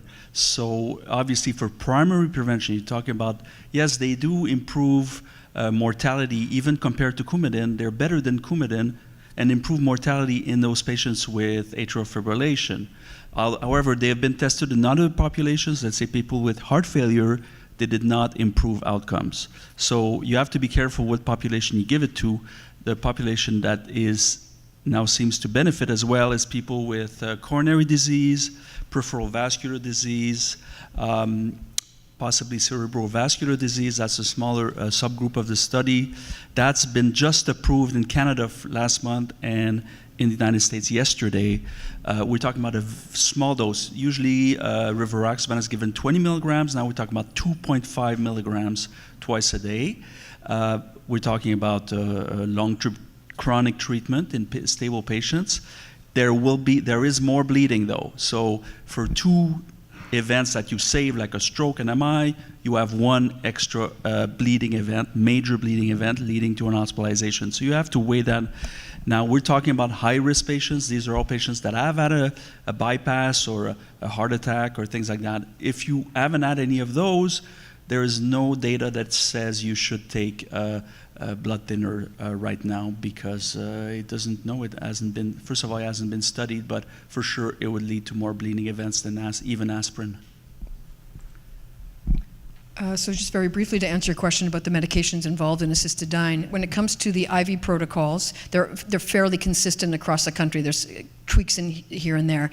Almost always we start with midazolam, anti-anxiety medication. Some protocols use lidocaine to just numb the veins we're using. The main drug that's used is propofol in massive, massive dosing. And although people pass away during that, the fourth medication is usually a paralytic of some sort, which is, we happen to use rocuronium in BC. And there's no pushback or troubles getting any of those anywhere in the country. The interesting conflict comes with the oral cocktail, which is not very common common. There's still been less than about 20 or 25 cases in the country, over about 5,000 cases. And originally we were using a variety of different recipes because the barbiturates we would presumably prefer to use that are available in Europe are not exported to the United States because of capital punishment, and that has bled over into Canada, not being able to receive them either. So we were using different cocktails which were working but were taking a long time.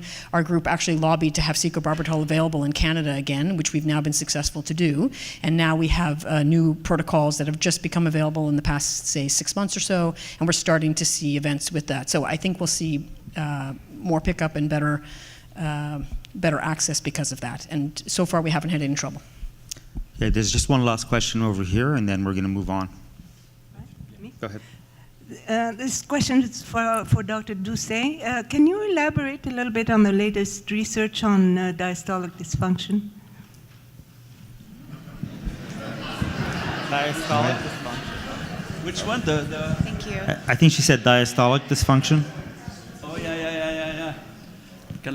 So you want to know more about diastolic dysfunction, you said? I'm sorry, I didn't hear the first part of the question. Elaborate more. Oh, yeah, okay. Well, I mean, you're talking about, it's called FPEF now?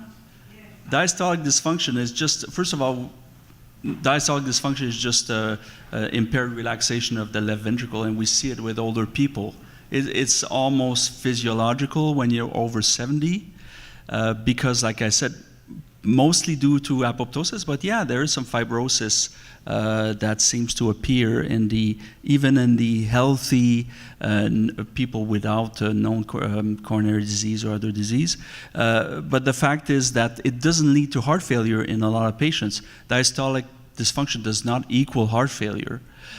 So very often to cause heart failure, you have to have another confounding or additional factor, like a bit of renal failure, added salt intake, anti-inflammatory, or other diseases that tax the system. It's very, I would say diastolic dysfunction is a very misunderstood part of cardiology right now. There is research done, but we have replaced that with FPEF, which means heart failure preserved EF, which, like a syndrome, meaning we don't really know what's going on, but we know globally that the EF is okay and people have heart failure anyway.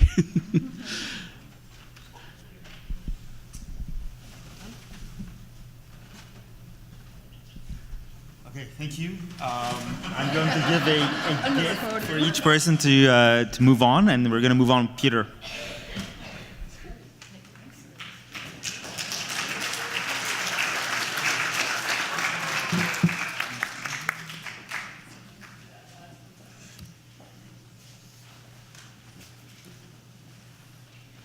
These look like my glasses, but I'm wearing them.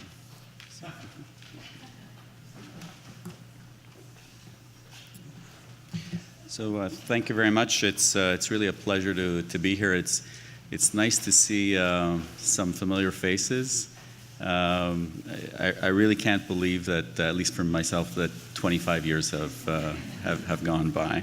And having said that, when I think of what we were learning at the McIntyre 25 years ago in diabetes, literally I feel like we were in the Middle Ages. We had absolutely nothing back then. And I can't imagine treating somebody today with type 2 or type 1 diabetes with what was available back then. We pretty much had metformin, SUs, acarbose, and cheap insulin. And the analogs, for example, the first analog, Humalog, was actually several years away when we graduated. So we've come a long way. I give a lot of talks. I'm involved with pretty much all the companies that treat diabetes. So I think I also didn't realize we had 20 minutes. So I think I bit off more than I can chew, but I'll make an effort to put all this in 20 minutes. So basically the objectives, I really want to go through The Diabetes Canada guidelines, just give you some tidbits, they were updated recently, earlier this year, and really bring up the point of how we're tailoring treatment to the patient, that not one treatment fits all diabetics. The other important point is to stress that our patients with diabetes are at high cardiovascular risk. And we're very fortunate right now that we have diabetes agents that, apart from, and what, initially what we did 25 years ago was really just what can we do to lower the sugar. And now we're fortunate to have agents that not only lower sugar, but really reduce cardiovascular events. And some of these agents, are approaching efficacy in terms of event reduction that Michelle is using. So that's really one of the exciting things that is happening in diabetes care, and every 3 to 6 months something new comes up. And then finally, I just want to touch up on insulin, and just mention that we have a lot of new insulins, and even just a few years ago, when somebody was on insulin, they weren't doing well, the goal was to basically augment insulin therapy, add more injections. And lately, with the newer agents, we've been taking a step back and showing that adding new agents to basal insulin actually gives better outcomes. So I don't have to sort of convince everybody here that diabetes is an important disease. 1 in 10 of the deaths in Canada are attributable to diabetes. And if you have diabetes, you're 3 times more likely to be admitted with a cardiovascular event, and you're 12 times more likely to be admitted with end-stage renal disease. And in fact, it's the #1 cause of dialysis. If you do develop diabetes, you're probably going to lose a few years of life. I think in the future, when we start treating earlier, get people to normal faster, and especially with some of the newer agents, we'll probably close the gap so that at some point, having developed diabetes should not have an impact on your life. But today, you probably will lose about 6 years of your life, and if you are unfortunate to have cardiovascular disease on top of that, you'll probably lose 12 years of life. The important thing also is to note that actually women are affected more than men. When women develop diabetes, they lose that protection of being women, and they almost become like men. So they get a short end of the stick when they become diabetic. Some people might have seen this slide, and it's changed over the years. I remember when I first presented something similar to this 15 years ago, it was very different. And I think the point here is really, which is a good point, is that we are sort of shortening the time that you develop diabetes to when you were diagnosed. I think looking back 15, 20 years ago, there were a lot of people out there that were diabetic for many, many, many, many years. And when they presented and they were sort of diagnosed today, they could have had diabetes for 10 years. And I think that's becoming less and less common today. And we'll talk about how we diagnose diabetes probably played a role there.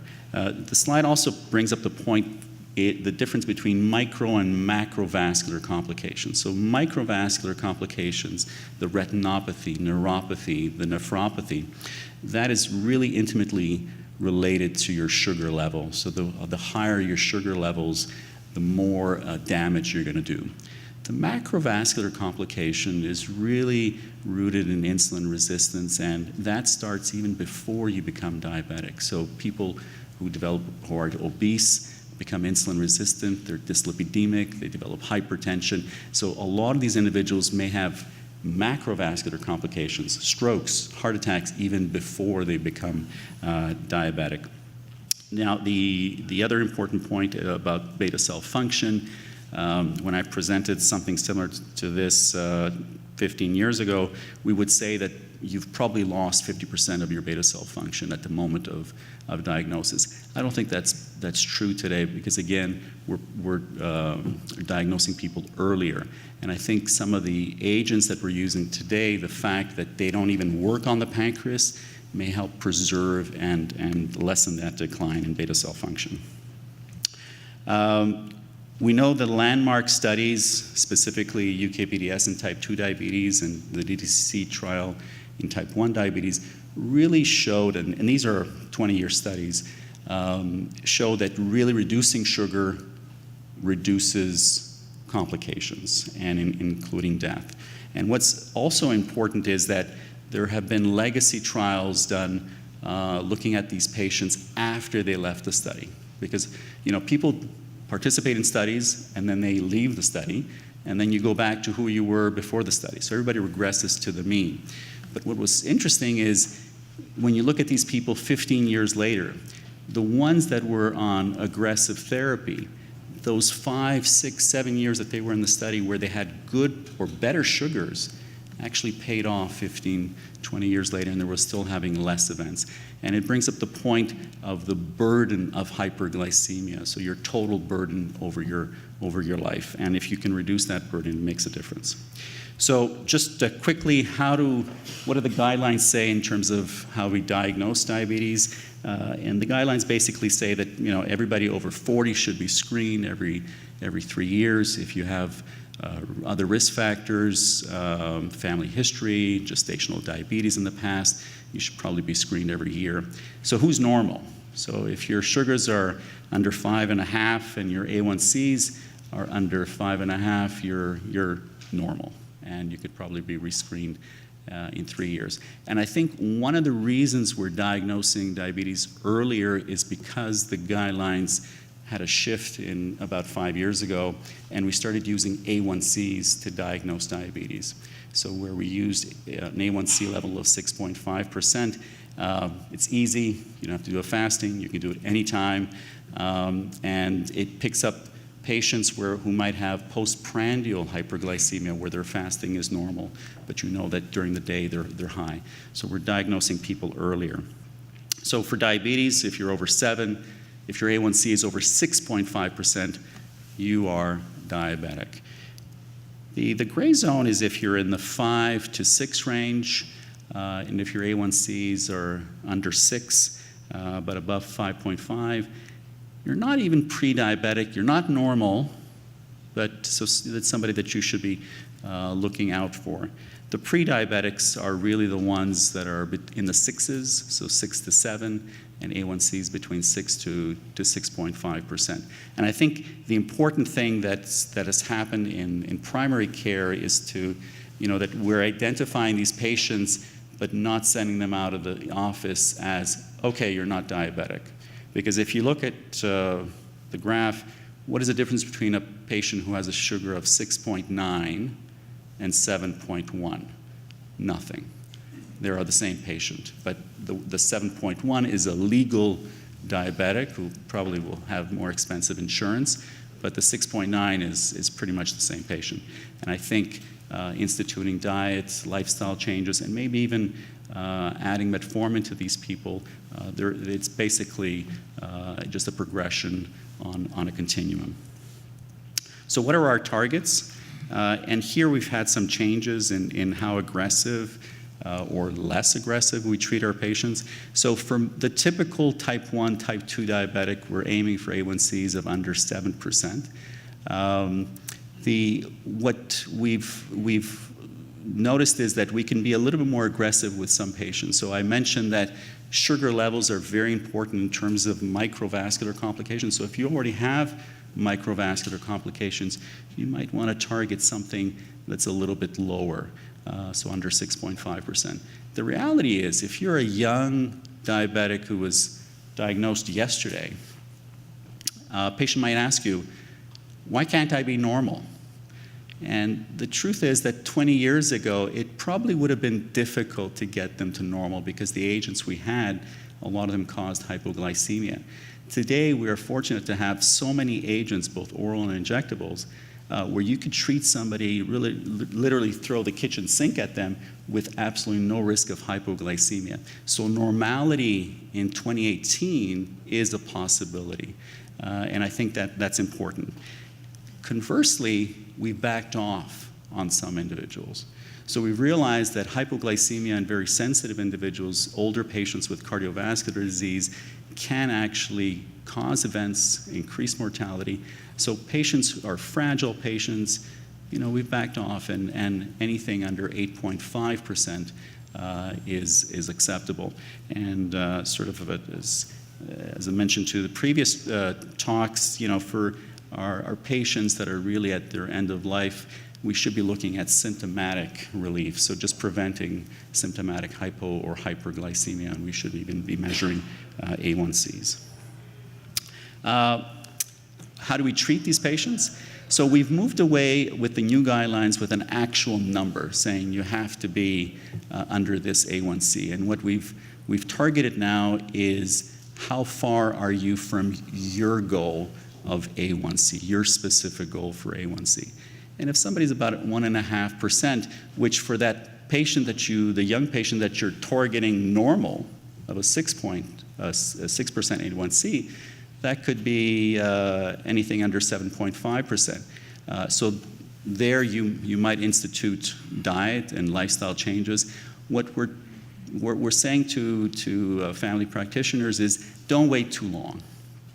Give people a couple of months to get their act together, and then you have to move on to medications. It's never wrong, and it's probably a good idea to start metformin. Metformin should be used as a treatment of choice and should be used if your A1C is 1.5% above goal. What happens if you don't achieve that within the first few months? You move on. And the difference in the latest guidelines is now we're asking the specific question after metformin: do you have heart disease? And if the answer is yes, then the choice of your second agent is made for you. And that is coming from the major cardiovascular safety trials that have been done on multiple agents. So according to the guidelines, basically you have a choice of 3 agents: EMPA, or canagliflozin, which are SGLT2 inhibitors, or liraglutide, which is Victoza, which is a GLP-1 agonist, which is an injectable, because they have shown, as you'll see soon, is they've reduced cardiovascular events in these patients. And specifically, when we look at the agents that we have available that have undergone cardiovascular trials, cardiovascular safety trials, when we look at the big class of DPP-4 inhibitors, we see that they are relatively neutral. When they first came out, we were hopeful that they would be positive, that they would be protective agents. They ended up being neutral, and some people were disappointed.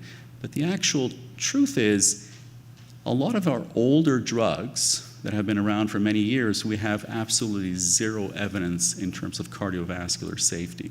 So knowing something is neutral is actually a good thing, at least, which is much more than we can say for a lot of the other agents. And I just came back from a meeting last week, so this was the 4th agent, DPP-4, which completed its trial, and that was also, where can we see that? There we go, hazard ratio of 1, also showing that it's completely neutral. The SGLT2 family is completely different. So I was fortunate to be in Stockholm a few years ago when this trial was presented for the first time, and having 5,000 people in a room, it's physicians acting like a rock concert, and they were all shouting and clapping because it was a big thing, and that was the empagliflozin study, EMPA-REG, which showed for the first time that giving a diabetes pill actually could save your life, and that could reduce cardiovascular events. That was also shown in the CANVAS trial with canagliflozin. So now they have shown superiority in terms of reducing events. What is happening with the GLP-1? So the GLP-1 receptor agonist, these are all injectable medications. We have 2 agents, which are liraglutide and semaglutide. Those are the middle trials with LEADER and SUSTAIN-6, which have also shown cardiovascular protection. 2 trials, ELIXA and EXCEL, number 1 and number 4, were neutral. And what we're getting an idea is perhaps that all GLP-1 agonists are not the same. So the middle 2 are actually GLP-1 analogs. So they are basically our GLP-1 molecule that has been manipulated a little bit. The number 1 and number 4 are GLP-1 agonists. They're mimetics. So they're completely different molecules. They were actually discovered from the saliva of a lizard. They act on the GLP-1 receptor, but they're not GLP-1. And perhaps you need the GLP-1 molecule. And we actually had the 5th one being presented last week. That's abiglutide, which is also a GLP-1 agonist, and that was also protective, decreasing MACE events by 22%. So what if you don't have heart disease? Well, then the guidelines say, you know what? You can give whatever you want. Anything you choose, you could make a case for giving after metformin. But the importance here is, again, tailoring the treatment. So if hypoglycemia is important to you, or weight loss, a lot of our patients with diabetes are overweight, so weight loss is a very important thing.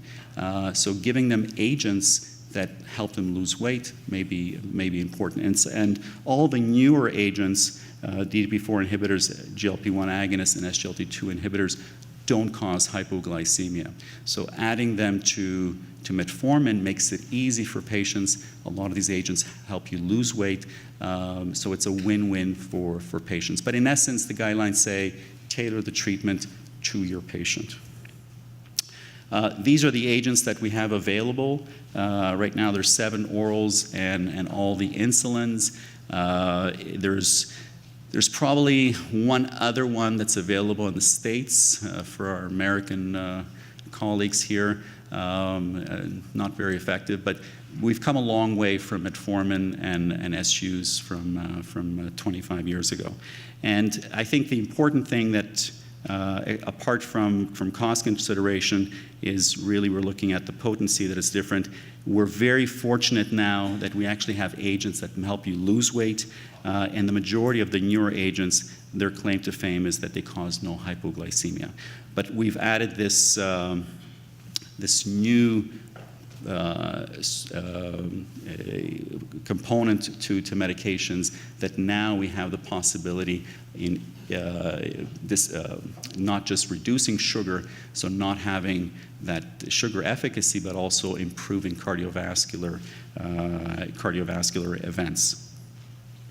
For our patients with kidney disease, like a lot of agents, some are contraindicated. You have to change your dose. I think what I want to bring up with this slide is the importance of metformin, which is number 2 here.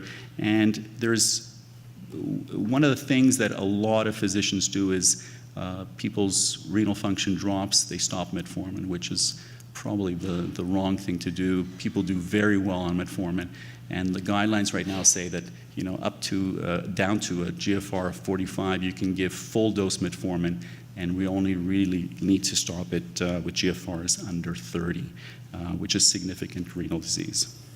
So a checklist for our diabetic patients: we're not just treating sugar, you know, we're aiming for an A1C, we're aiming for a good blood pressure, we're aiming for a very low LDL.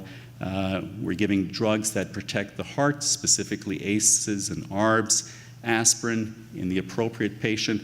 We're pretty much now not giving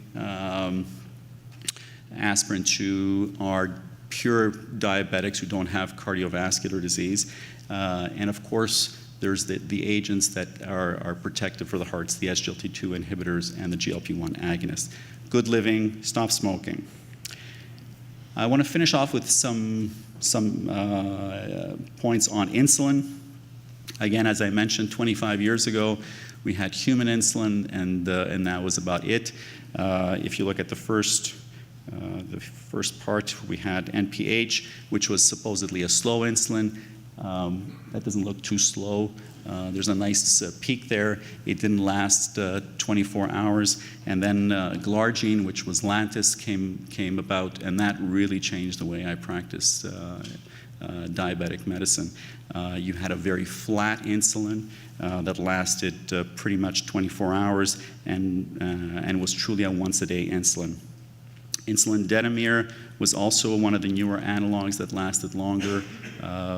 But really, in the last few years, we've gone to the super long analogs. So we have concentrated Lantus and also degludec, which are, as you can see, are completely flat and last way longer than 24 hours. We're into the 40-plus hour range, completely flat. And the importance of that is that they reduce hypoglycemia.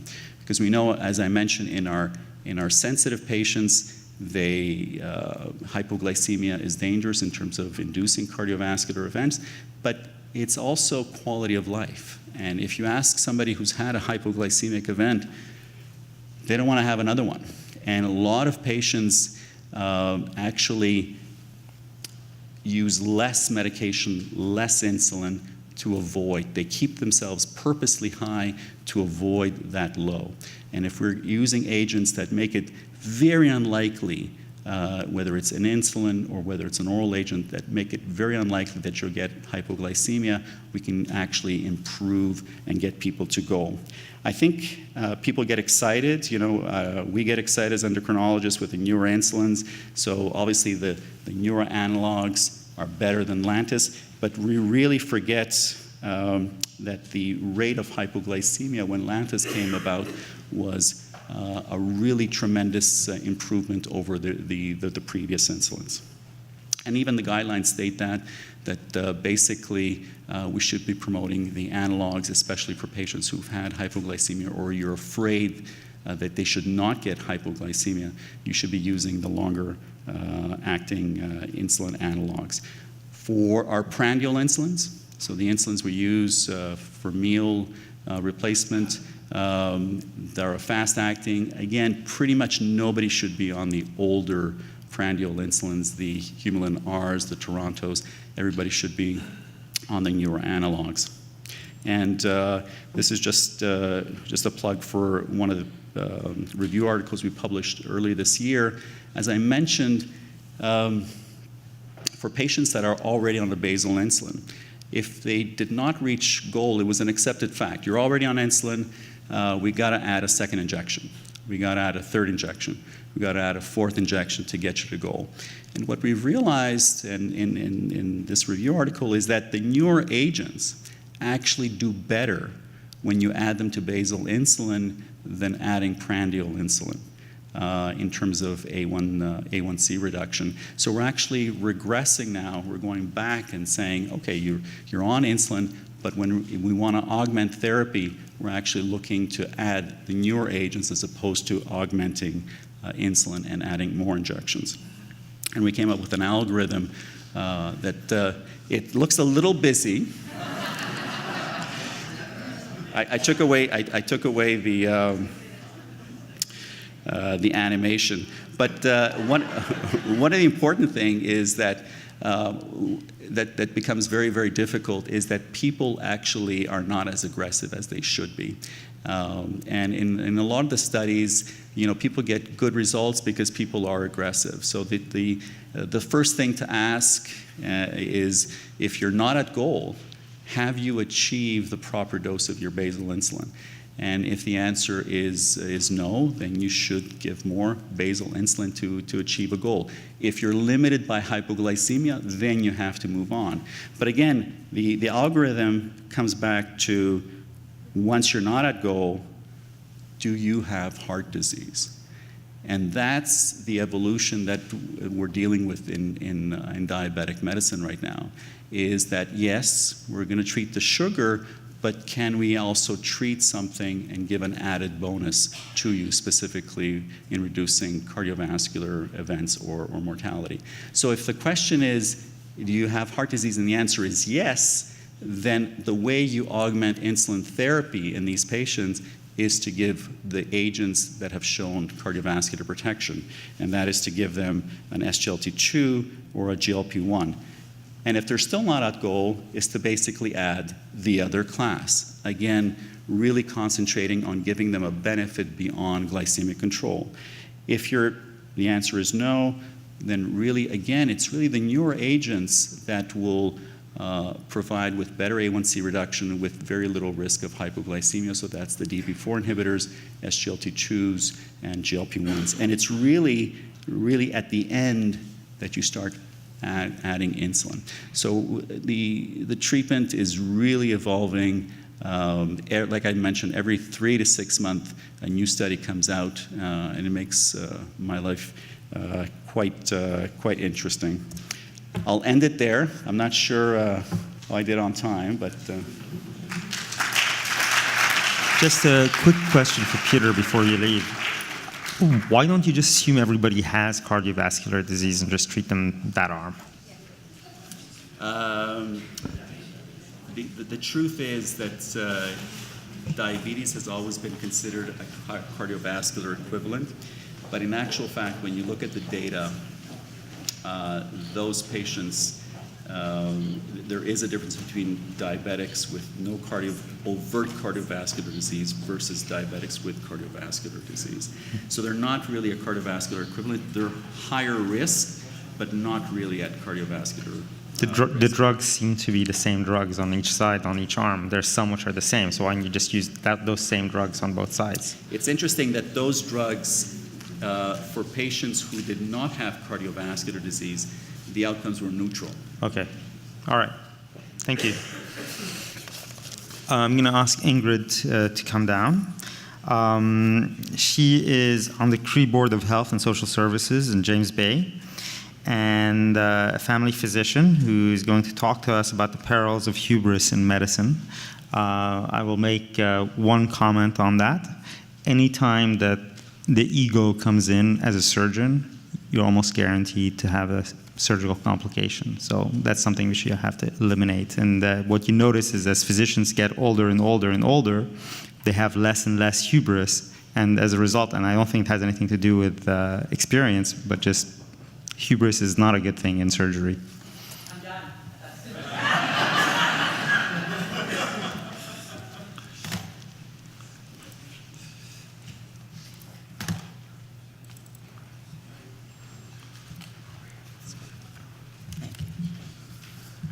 Thanks, that's great. Good morning. So yes, I'm going to talk about cognitive bias and the role in clinical decision-making, or the perils of hubris in medicine. I have absolutely nothing to declare, unfortunately. The goals of the presentation are to sensitize everyone to the myriad of biases that can affect our ability to soundly assess situations, reach valid conclusions, and provide optimal care. Decisions.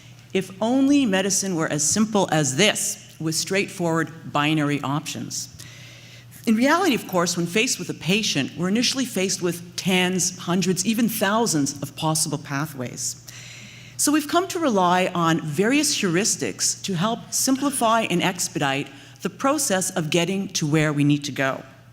Heuristics are just cognitive strategies, mental shortcuts, rules of thumb that allow us to discount some information and focus on others. They are absolutely critical and most of the time invaluable. However, they are also fraught with the risk of bias. Medicine, any field requiring judgment, is unlike a mathematical equation whereby everybody, given a sufficient level of training, will arrive at the exact same conclusion. Where the equal sign stands in a mathematical equation is where we stand in a patient evaluation. All variables, even what we believe to be objective variables, are processed and filtered through the lens, the prism, that is us. Our likes and dislikes, our mood in the moment, our personality, our professional experiences, our life experiences, and the range of feelings that are elicited by the patient before us.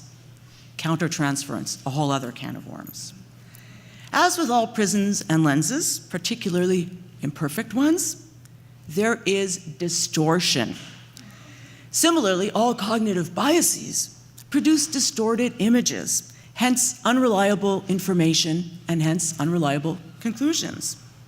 Several of these biases have been well described, several hundred, and many of these are active in our clinical decision-making. But I will submit that the single most devastating bias, the lens that suffuses and further distorts all others, is hubris, more technically known as ego or overconfidence bias, which is a tendency to see oneself as superior and to believe that we know more than we do. Almost invariably coexists with blind spot bias, which is a tendency to see oneself, ironically, as less biased than others. I'm going to highlight a handful of other common biases and describe the roles in which they have played in the derailment of a fairly interesting case, my own. In short, I have a progressive neuromuscular disease with multi-system involvement and a very irksome potassium channelopathy, which manifests in crises of very rapid rise of serum potassium to 9 within an hour, requiring repeated ICU admissions for metabolic derangements and ventilatory support. At baseline, I have pretty crummy lung volumes. I'm on BiPAP, so please excuse the sometimes not great voice. This is a fairly new condition. I was in perfect health, excellent health, until about 5 years ago. I played 2 varsity sports in college, did a bunch of triathlons, and continued to be fairly active in reasonably high-level sports since that time, including yearly marathons. So when it started, I began to note muscle weakness and balance problems. I was playing hockey with my regular group of men and found that I was struggling to keep up. I ascribed it to just being out of shape and having a concurrent hamstring injury. I saw an athletic therapist who did a full functional assessment, and he noted marked proximal muscle weakness, oddly more notable on my dominant side and my uninjured side. Again, I just explained it away. Months went by, I saw another athletic therapist, and she noted the exact same pattern of muscle weakness and strongly suggested that I see a neurologist. By this time, I was beginning to be trippy, was dropping some things, had a few falls, and it was after a fall down some stairs in my home that I went to see neurologist number 1. He did an assessment very quickly and said, there, sweetheart, I think you need to come to terms with getting older. Because, of course, the men, apparently, who I was playing hockey with, were not getting older. This is a classic example of ascertainment bias, when our thinking is shaped by prior expectation. Stereotyping and gender bias are classic examples, but there are many others. Anyway, I continued on with my life, with my activities, until one morning, on the way to a hockey game, before the game, I was found having a seizure at the bottom of a flight of stairs. I was brought to the ER and was seen by neurologist number 2. He spoke to neurologist number 1 and decided that this was a pseudo-seizure, ostensibly from my anxiety over having an imagined neuromuscular disorder. I saw him in follow-up 1 week later, at which time he told me, prior to any history or physical exam, quote, I am going to stick needles into as many muscles as it takes to convince you that you do not have ALS. Confirmation bias, the tendency to search for and focus on evidence confirming one's preconceptions and diagnosis, involves ignoring or dismissing contradictory evidence despite the latter being more persuasive and definitive. The less politically correct term for this is ass-backwards bias. Because when you approach a patient with 0 index of suspicion and with a predetermined conclusion, you are liable to miss things. He did a short EMG, subsequent longer one was completely abnormal, and a fairly useless seated strength exam. Consider my baseline. I tried to report the more specific pattern of deficits that the two athletic therapists had independently noted, but he cut me off, literally snorting with derision over the notion that I could possibly credit the opinion of an athletic therapist. Reactive devaluation bias. Devaluating proposals solely because they originated with another party. Closely tied to the much more charmingly named, not invented here, an aversion to anything invented or developed outside the group, or the IKEA effect. The tendency for people to place a disproportionately high value on objects they assembled themselves, regardless of the quality of the final product. You can appreciate how ego bias is inexorably linked to all of them. Anyway, neurologist number 2 told me, 1, that I had absolutely no neuromuscular disease whatsoever. 2, it was nothing a good psychiatrist can't fix. And 3, if I could, I would forbid you from ever seeking further neurological investigation. Anyway, these quotes reflect several biases. First, premature closure bias. Tendency to apply premature closure to a decision-making process, accepting a diagnosis before it has been fully verified. This bias has spawned the maxim, when the diagnosis is made, the thinking stops. Another bias is anchoring or focalism, the tendency to rely too heavily or anchor on one trait or piece of information when making decisions. Generally, it's the first piece of information acquired on the subject. Known more commonly as being unable to see the forest for the trees. I presented with what was believed to be a pseudo-seizure, and there was little hope of securing any kind of reasonable evaluation for any other aspect of the case, even the primary aspect, the myopathy.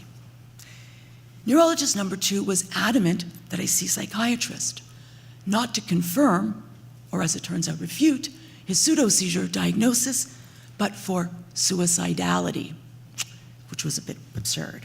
Anyway, I was sent home on no meds, and of course, with no follow-up. Remember, it was forbidden. Feedback sanction. When there is a delay between making a diagnostic or management error and the ultimate consequences. Very common in multiple fields of medicine. Sure enough, 4 months later, I had a second seizure. This was after having spent those months driving with my kids in the car, and 3 days after my most recent swim across our 1-kilometer lake at the cottage. EEG showed a left temporal lobe focus, which fit with some lateralizing features of the seizure, and I was started on Tegretol. I presumed that this was the end of the pseudo-seizure nonsense, but to my immense dismay, the proverbial horse was already out of the barn. Diagnostic momentum. Once labels are attached to patients, they become stickier and stickier. What might have started as just a possibility gains increasing momentum until it becomes definite, and all other possibilities are excluded. Related to availability cascade, a process through which a belief gains more and more plausibility simply through its increasing repetition. Repeat something long enough and it will become true. Alternate facts. In similar but more dangerous vein is continued influence effect, tendency to continue to believe previously learned misinformation even after it has been corrected. MMR autism link. In my case, it didn't matter that I had an abnormal EEG, which fit the clinical event. And it didn't matter that the semiology of all the events were overwhelmingly in favor of an epileptic seizure, including suffering a large labral tear in my hip during a seizure in the middle of the night in a soft bed. Something I refer to as adding injury to insult. Features and errors. that supported the theory, whether honest mistakes or willful misrepresentations, were cited repeatedly. Those that did not fit were summarily ignored, including the opinions of every psychiatrist that I saw. Quick note about pseudoseizures: this is a diagnosis that can never, ever be disproven. If one has a pseudoseizure on telemetry, then of course the diagnosis is confirmed. And if one has an epileptic seizure while on telemetry, then it is said to be a mixed picture, and the diagnosis still stands. True. Anyway, this was the context in which I went to see neurologist number 3, to whom I fully disclosed the pseudoseizure controversy. It had now been over a year since I had seen the first athletic therapist. My exam was completely abnormal, with marked weakness, ataxia, fasciculations, abnormal reflexes, and I'd also by then recorded 5 or 6 very elevated resting venous lactate levels. Nevertheless, lousy exam number 3 was done, and I left the office with yet another suggestion to see psychiatry and a paper copy of this article handed to me: Functional Symptoms and Signs in Neurology. Ironically, the main gist of the article was that patients with functional disorders typically fit a specific profile. And with the exception of being female, I did not fit a single other feature of the profile. But this physician's evaluation was so distorted by multiple biases that he discounted even this most fundamental point. Lest you think that labeling someone with a functional disorder is benign, please allow me to disabuse you of the notion. 2 months after this visit, I had a pulseless collapse with ischemic dings to my liver and kidney. I also began to have electrolyte and metabolic abnormalities. An extremely low aldosterone was noted, and the nephrologist at the time ordered a 3-day low-sodium diet followed by 24-hour urine collection. This provoked the first of my hyperkalemic crises with a potassium of 7.4. By then, I had actually put together a spreadsheet of urinary and serum lights, calculated TTKGs, and it was very clear that I had a potassium excretion defect, a conclusion which I shared with him. He knew about the pseudoseizure saga because, again, I disclose it to all my physicians. He spoke to neurologist number 2, who was in the same hospital, and concluded that my excretion defect must be a result of surreptitious doping with aldactone, potassium-sparing diuretic. He told my husband he was recusing himself from the case, directed my husband to go home and search our house for my stash. He said that he was going to hold me in hospital over the weekend. My husband should tell me nothing. And on Monday, he would arrange an ambush with psychiatry to confront me with the diagnosis. False consensus effect.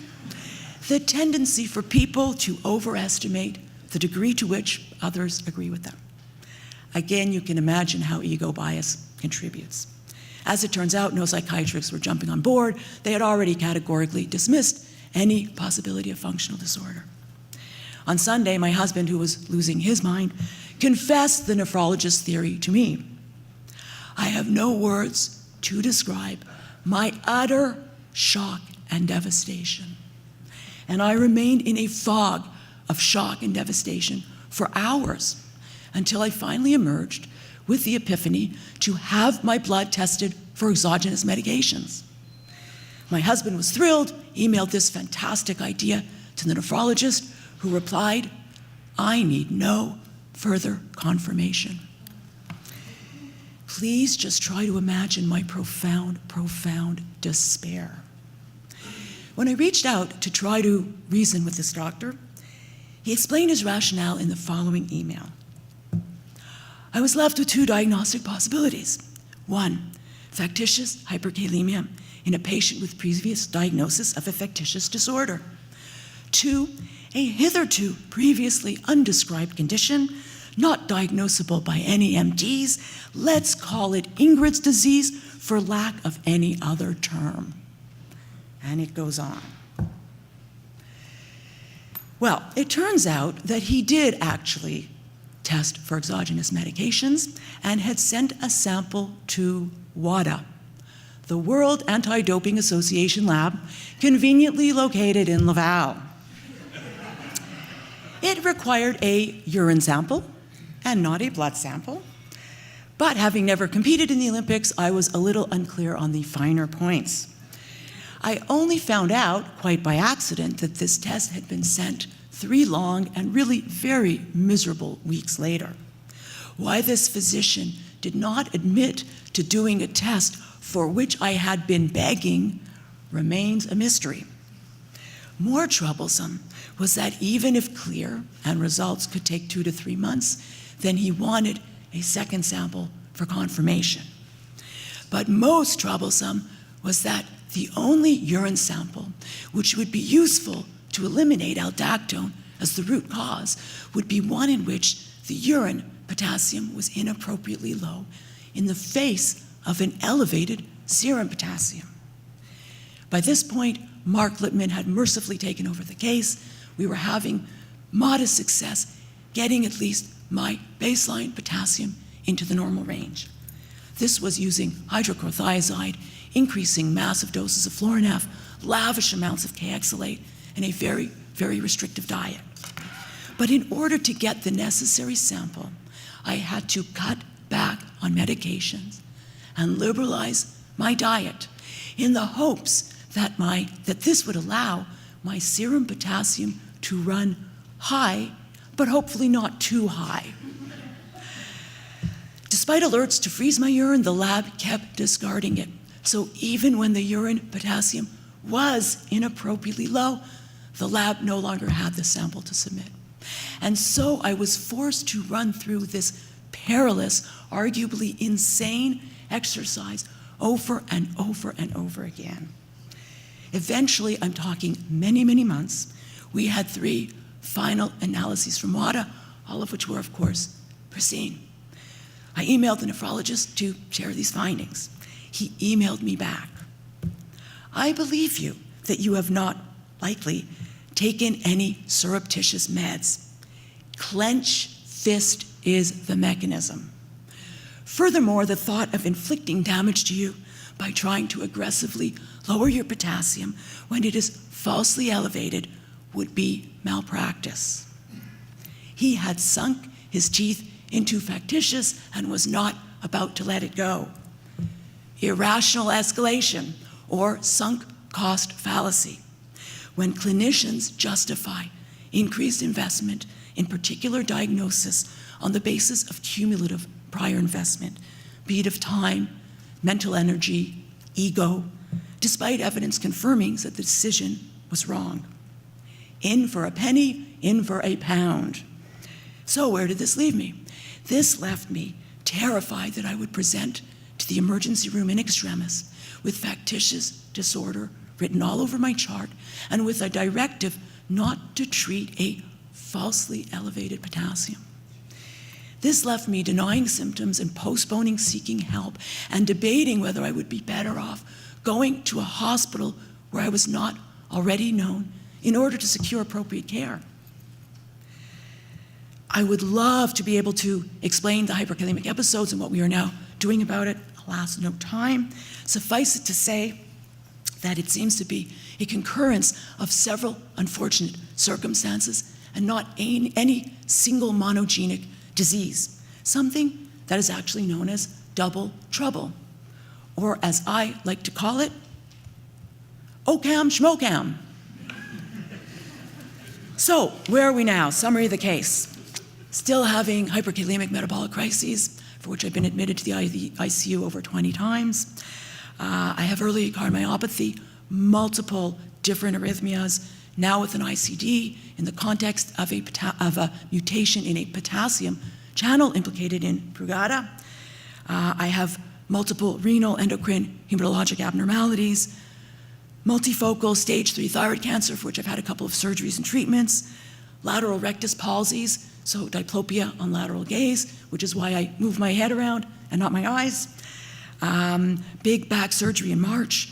I have diffuse nephrocalcinosis, presumably from ischemic cortical necrosis post-cardiac arrest.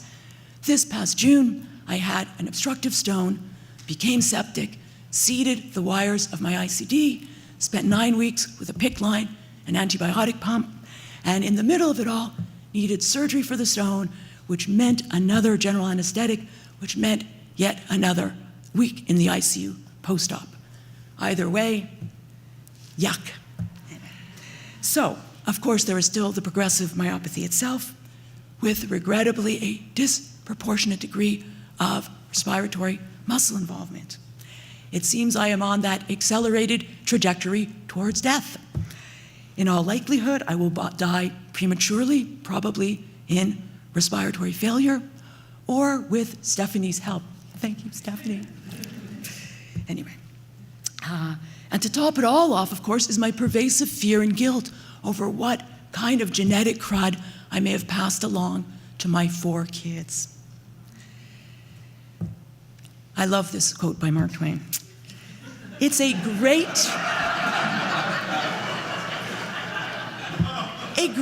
characterization of my experience so far. Because despite all my active issues, and I have left plenty out, I will tell you that far and away, the most horrific part of this odyssey, the true torment, the avoidable torment, was the first year and a half of surreal nonsense, of utter factitious bunk. Once I survived that live frog, the rest has paled in comparison. Mistakes. We all make them. It is what we can glean from them and how we enact reparation that defines not only the quality of our doctoring, but the essence of our moral character. My take as a patient, mistakes that are made in good faith, with humility, and with a reasonable degree of mindfulness and honest introspection are generally forgivable. But mistakes born of arrogance and prejudice remain utterly indefensible. So please, don't be the worst thing that your patients will have to endure. Don't be their live frog. Instead, be the doctor that you would like to have. Or, at the very least, thank you.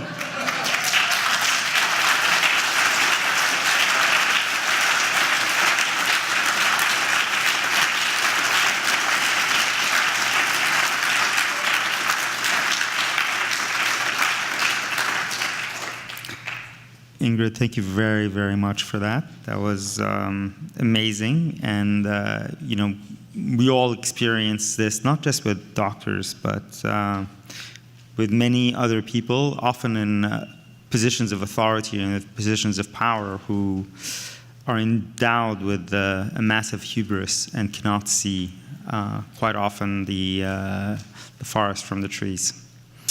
Moving on.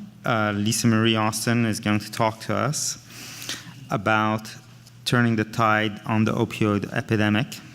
And she's working right now in near Lake Simcoe, outside Toronto.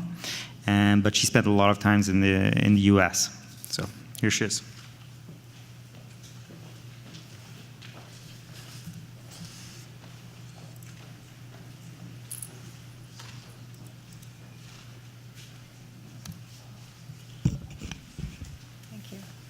Good morning, everybody. Last but not least, I'm going to talk to you about an experience I've had over the last couple of years. Can everybody hear me okay?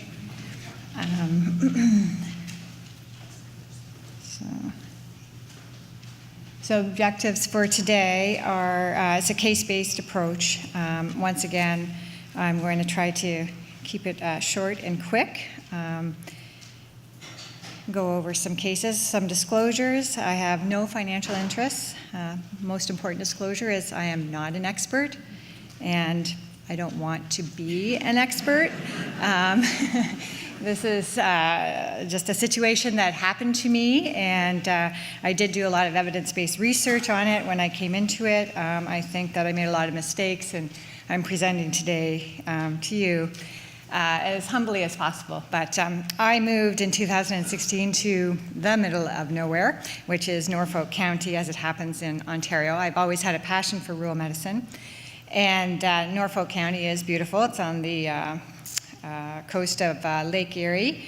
Lots of beautiful cities. The palm trees are brought in every summer. They don't really exist, as I found out last winter, but lots of things to do there.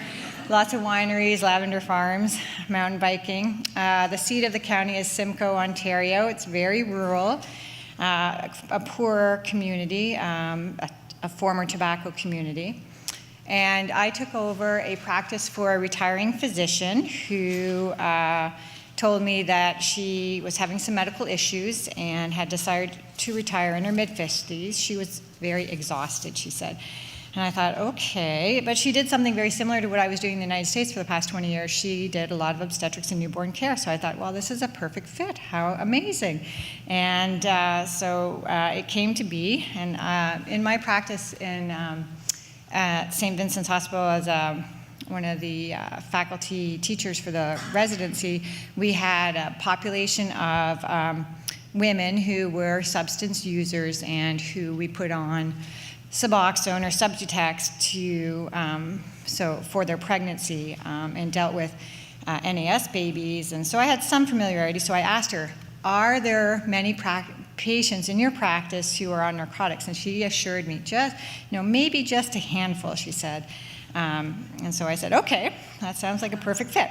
So first day practicing in rural Ontario, after a few patients who were actually very ill, I meet Pam D, 56-year-old. She's telling me she has daily pain, former quote-unquote failed back surgery, now got a bladder stimulator. She gets severe chronic constipation. She's obese, sedentary, extremely pleasant, takes her medicines just as she's instructed. And I mean, clearly on this list, as a former teacher, I saw a lot of potential problems. Polypharmacy, multiple classes of controlled scheduled drugs, and potentially a lot of problems. She told me she had been on fentanyl since 2012 and opioids since before her initial back surgery, which was 20 years, really by that time. I wondered about side effects for her. I wondered, is she an addict? Does she fit the qualifications for substance abuse? And substance abuse, as a DSM-5 diagnosis, has 11 criteria, but you only need 2 to actually fit the diagnosis for that. So throughout that first few days in practice, there was actually several other patients like Pam, perfectly controlled, functional, having daily pain, had high pain scores. I had started implementing that into my practice at that point and taking whopping doses of opioids. And I wondered about side effects with them. They were on a lot of medicines for that. And then I have this patient, Stephen P., and before I even meet him, the nurse comes running into my office that morning to kind of warn me about him and tell me that, oh, well, I never leave my predecessor doctor with him alone. And she actually seems scared. And she just says, just give him his meds. And I thought, well, okay. So Steve and I look over his chart. Turns out to be a 40-year-old guy. He's got chronic neck, back stuff. He's on WSIB. Some post-traumatic stress disorder in his chart. He's got ADHD in his chart. He sort of a later diagnosis of that, depression, anxiety, past history of substance abuse, but it was cocaine, and it's absolutely no cocaine since then. Well, that's good. 2 young children at home, and it wants to get off all narcotics. So So in comes Stephen. He's apparently in acute withdrawal. He's been to the ER twice. He's been out of his pain medicine since 6 days ago. He tells me, well, his wife tells me, and because Stephen is barely able to speak. He is completely out of it. I don't know how long ago he was in the ER. I called the ER to find out how much they gave him, but they did give him an opioid shot and sent him out. I'm assuming it was Dilaudid, but I actually could not find out even through records. Well, later I found it through records, but at the time I could not find out through records. So I look in his chart and I realize he was getting a pretty good dose of fentanyl prescribed plus an additional Dilaudid, and I think, well, what am I going to do with this guy? He wasn't admitted. He's in acute failure for sure, and you know, I had experience with pregnant women for this, but we kept them out of withdrawal, and he had no money. He wasn't going to be admitted in a private clinic. ER wouldn't admit him. So I saw him and I thought, well, what is his dose? Well, he's taking about 500 morphine equivalents a day. I worked with a pharmacist. We figured 6 days, half-life. We somehow patched together a dose based on CAMH and all of these things because I'd been working in the States before. These new guidelines like CAMH were a little bit new to me.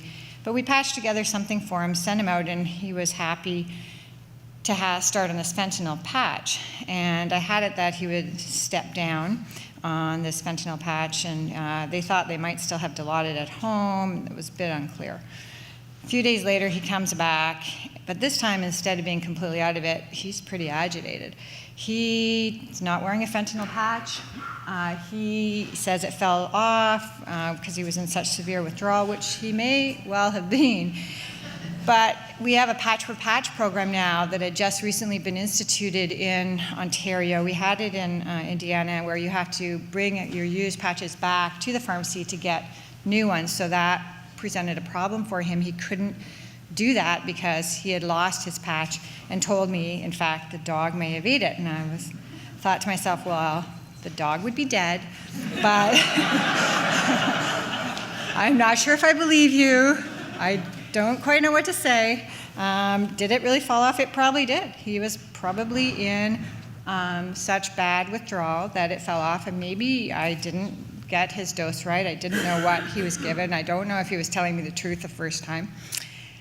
Long story short, as he sees that I'm reluctant to, one, understand what happened, and two, to prescribe anything, and I feel uncomfortable with it, he was in a wheelchair once again because of his chronic severe back. He jumps from the chair to verbally assault me and kind of pin me against the door. And so that ended our visit rather abruptly. And it got me to thinking about controlled substance agreements. So the first part of this talk is to say, well, was there one? Thankfully, there was. In fact, the doctor whose practice I took over followed to the letter all of the things that were in the CPSO, which is the College of Physicians and Surgeons in Ontario. So all of those guidelines at the time, which was 2016. So there was a narcotic contract in place since 2011. Some points for any of you who are in primary care or working with patients who have substance abuse or high opioid use, whether they're not always the same things. Those are two different things. But still probably having some sort of, we don't call them narcotic contracts anymore, we call it a substance use agreement. And they should be standardized for all patients across all controlled substances, I think, and updated every few years. And required at CPSO is to do just an annual urine drug screen, and you may put other things in it. But then most importantly, what to do if there's a breach of contract. You know, is attacking your examiner a breach? Probably. So what to do? I mean, this guy was on pretty high doses before. What am I going to do with this guy? Do I just, at this point, the police were escorting him out because they had been called, but I still had the problem with him having been on these doses and wondering, is he going to withdraw at home? I mean, he's a 40-year-old guy, no real other medical problems. I had a doctor tell me nobody ever died from, pain or withdrawal. I really love obstetrics and did tons of obstetrics, and I think of pain as almost a good thing, brings babies to the world. So we came from different sides of things, and I started thinking, wow, I am not in Indiana anymore. What am I doing in this practice? Less than 1 week, and I'm seeing all these patients. And then I hear about George K.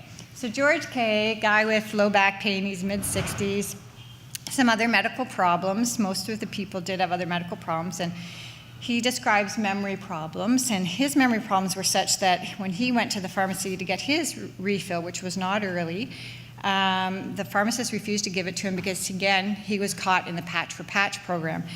So he says that they were confiscated at the border, and he does a lot of travel, and this was a flight back. And so I thought, well, okay, trust but verify. So I said, just give me anything that you can to say that you had been traveling. I'd never heard of these kind of things before, that they would get confiscated. And I tried to believe him. He couldn't come up with anything. And I looked back in his chart, and his opioid history started probably before 2009, but that's when he came to this practice. There were no verification as to the reason why he was started on meds in the first place, but he had degenerative disc disease at some point. There had been some re-imaging later. He was started, he had his usual meds before, and then started on hydromorphone, and then was switched to Dilaudid. I'd been on his current dose of opioid medicines were since 2016, and he was taking fairly high dose fentanyl patches every 48 hours and hydromorphone. So now I'm getting pretty comfortable calculating out morphine equivalents, only to find that George is taking 700 a day. And so I thought, well, I wonder what George does, that puts him traveling all this time. Like, what is his occupation? What does he do? Well, George is a commercial truck driver. Yes. Now, in fairness, he is semi-retired. He is on WSIB, so he doesn't have to pay for his medicines. He gets disability from his back. And if he's not on high-dose medicines, he's going to lose his WSIB coverage, he tells me. He does have an active license. And I asked him, well, how could you get an active license when you're on this much medicine? And he said, well, the former doctor had to really write go through a whole bunch of steps so he could keep his license. And I said, well, but why do you even need it? Like, you're on disability, you're retired. And he says, well, just consider me a professional tourist. So George was out there on the road. And so his first appointment, I see him. And he's got no signs whatsoever of withdrawal, thankfully. And but on a pretty huge dose, coming from where I was coming from, we were pretty strict with the residency beforehand. And so I go to examine his patches, and they're scotch taped on with packing tape onto his side. And I'm thinking, they don't really look like they would be doing anything. So I look in his chart. He's got some inconsistent UDSs. I get another urine from him. He's all ready for that. He wasn't really ready for that, but he gives me a urine finally after some time. And I give him a small dose of opioids, no fentanyl, because I don't believe the patches are really working, and he's not in withdrawal. And sure enough, the urine drug comes back negative, and he says to me, but what are you going to do about my pain? And I said to him, what have you been doing about your pain? So we put him on sort of a standard care. I mean, there's really no evidence to use opioids for chronic non-cancer care for just low back pain, even from degenerative disc, even when it's bad at first, for long term. And we talked about hyperalgesia and other things. So I think George is also an example probably of diversion, and he's different than Stephen, whereas Stephen probably was maybe taking his fentanyl patch differently, maybe he was injecting, maybe he was snorting. I'm not sure what Stephen was doing, But George is probably more of the diversion of selling, I think, and probably all across the northeastern states in Canada, as it turns out, and making quite a profit since he didn't have to pay for his meds. And generally speaking, on these other regimens, I don't know if I can go back, I think what would have helped me with this one is having point-of-care UDS testing, because if that had come back all negative, I could have really sat down with him and chatted and come up with a plan for how best to treat his pain and his activity level. Anyway, he did well, and we'll talk about him right at the end. So now I'm thinking, what do I do now? I'm in a few weeks into this practice. I'm finding many more than a handful of patients. Many of the patients are very elderly, actually, quite complex medical. I had a type 1 diabetic who was a little bit brittle, and his diabetes was, I'm sorry to tell you this, Peter, but controlled pretty well on very low dose insulin because he didn't eat very much, because he was on 800 morphine equivalents a day. And I frequently saw people in that range. Now, nobody was happy with me. I was changing this practice. I was the new old doctor who had come into this practice, and nobody liked me. The patient's satisfaction was low, staff was even lower, and mine was actually 0. So I thought, well, can I do better? What am I doing here? What is going to happen? That's my daughter. Can I safely wean these patients from high doses, and what supports are available? What can I do? So this is when this gets into the literature review part of the talk, which I eliminated. And this is the county where I live in. It's very small, right on this is the north coast of Lake Erie. And it was actually a hotbed of opioid overuse and abuse. And this is the only graph I have, so bear with me. So our little health unit, it's ED visits ranked 10th in the province, deaths ranked 2nd, hospitalizations ranked 5th. Over 50% of those hospitalizations were elderly people over 70. Most over 75, some in their 80s, most of them taking their opioids correctly, exactly as their doctor prescribed them, most like that first patient, Pam. So where is the evidence? Is there an upper limit of opioids? What about tolerance? What dose do we use? Why did it change? All of these questions I had, and they were so nicely answered by the CPSO. And so I followed some of the evidence, and actually Teeter did probably one of the landmark trials. He's a neurologist, and to suggest that over 100 morphine equivalents a day, and that's where cutoffs became in the States and in Canada, there's probably much increased risk, and including death. And so 100 and there was no added benefit on non-cancer opioid use. So that became somewhat of my safe dose. Resources in a rural setting is very difficult. I do have a passion for rural medicine. I feel like I was meant to be there. It was difficult, but so we put, what guidelines did I use? Well, there's so many out there if any of you are in this situation, and I ended up using CPSO because really they are my governing body. And in 2016, in November, they came out saying, you should not use more than 200 morphine equivalents a day, but by January of 2017, they said 50. So I thought maybe I should go somewhere in between. We have Practice Solutions, and together with the lady at my office, we developed this way of evaluating, like, my first time I was seeing these patients that were on controlled meds, and it basically goes over all the highlights. I got these from sort of an amalgamation between studies. There are commercial products out there.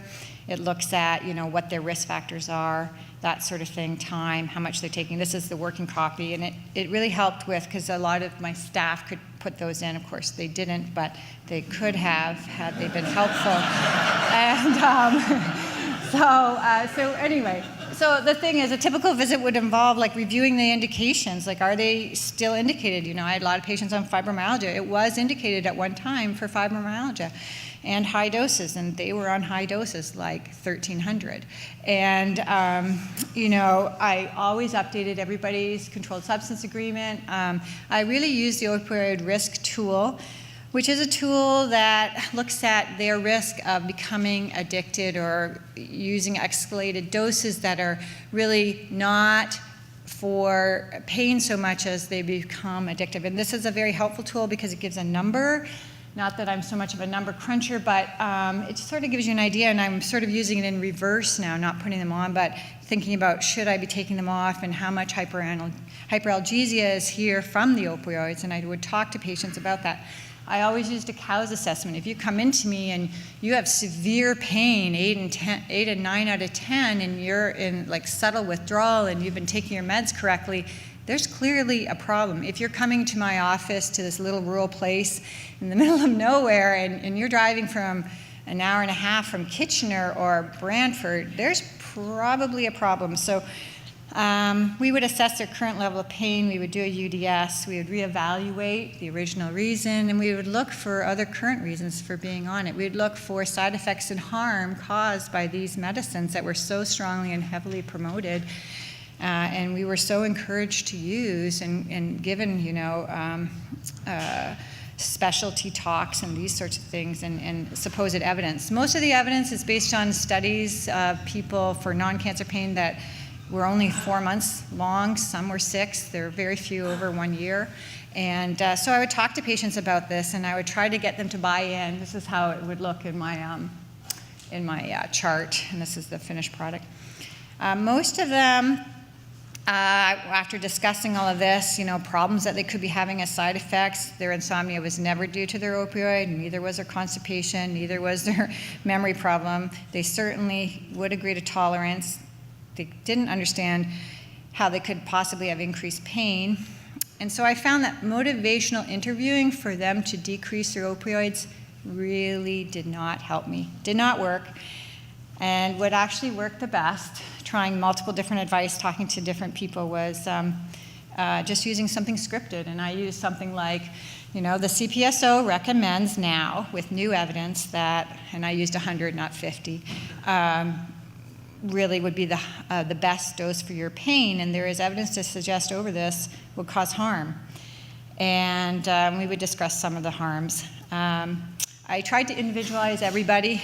I did end up weaning people who were on super high doses. I gave everybody a naloxone pen and kit, or at least a prescription. Most of them didn't pick up their prescriptions for that. And we discussed about withdrawal symptoms and how to manage it. I really used a lot of clonidine. It's an excellent drug, works in the same area of the brain, and it really helped quite a lot for people. I found that stepping them down slowly, more slowly than poor Stephen P., and less abruptly than him, worked the best. So here's Pam D. now in 2018. She's the lady with chronic back pain, failed surgery, bladder and stimulator. And first thing I did was she was taking her patches every 48 hours, well, the indication's every 72. So our first step for her was to move to 72, and we stayed there for a month or so, maybe more. And CAMH says that when they're on very high doses, you can step them down faster. I found that not to be true. I stepped them down much slower, so she was in her 50s. I stepped her down from 125s to Q72, then 100s, and so on. And slowly over time, actually, she began to feel less foggy, less symptomatic, bladder worked a little better, and lo and behold, her pain did improve. Finally, at 25 fentanyl, we moved to Butrans, which is Suboxone. It's still a synthetic opioid, but safer. It hits both agonist and antagonist receptors in the brain, and she's doing well with that now. Stephen P. didn't do as well. It was early on in the practice, and he was escorted out. He went to the emergency room for a third time, this time asking to be admitted to detox center because he did want to get off his opioids. once again was declined, but they did give him a prescription, and he was at this time willing to go to a methadone clinic. In our area, we have 3 methadone clinics, and he had, in fairness, refused to go there when I was talking to him, and that was part of the reason why he became so irate. And through working with those doctors, was able to actually get weaned off of his methadones. I would say the methadone clinics in our area have mixed success, not too many patients actually weaning off, but hopefully that is going to start to improve a little bit more. He eventually got off everything and found, lo and behold, he did not have any pain almost. Most of his pain was emotional on the opioid risk tool. He would be very high risk. He is the type of patient who probably should not be on these meds, and to control his pain because of how they work and the areas they work in the brain, and were a disservice to him and his family. His young children, I think, were also at risk.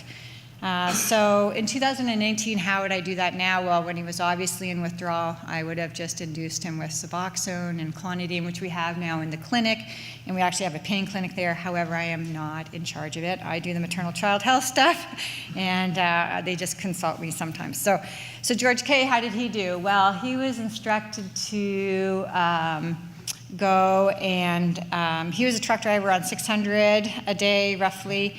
He was encouraged to not take long car rides because that did exacerbate his back, but continued, I guess, to work. Occasionally, I would, if he needed a prescription for something, I continued to see him for his hypertension and other problems, and I would ask the pharmacist to do a pharmacist check for, because I don't know if we can now in Ontario, but I usually get my pharmacist to check patients, like if they're going to other places, but most states, and so I think it's coming here in Canada if it's not already, but that doctors can go and look. I think it's better for pharmacists to look, and I think really pharmacists should be looking with every prescription that they fill so they can inform us. But he was getting some prescriptions from urgent cares and ER still for occasional opioids, but nothing at the high doses. Anyway, unfortunately, he was in a very bad multi-vehicle accident. He was sent home from the ER with narcotics, and no UDS was performed. Should we do UDSs as part of our protocols? It is part of the protocols for our OB care now that we do a random UDS, not just on people we're profiling. So I thought that was kind of interesting as a change that's come out. You find a lot of things to come in. If you have severe hyperemesis, often it's related. So what happened with my handful of narcotic patients that I came into? In total, I had about 81 who were on 300 and above. Most of them were on 5, 6, over 1,000. Age range was up to 87. Can you imagine an 87-year-old on over 300? Completely tolerant, though. I found that weaning slowly over a long period of time, I did not find it was worthwhile trying to negotiate or motivate them, but that does help to wait and to be slow and patient and to listen to them about their pain, to describe what's available. We currently have many people on Suboxone, lower doses. Many people have gotten off Suboxone. 2 have gone on to methadone. I don't like that drug as well because of the metabolites. Most report less pain. Every one of those 81 people have better function, even though they describe worsening function when they're being weaned. Thank you. So can the speakers take the seats? We're just going to do a quick question and answer session, and that will finish.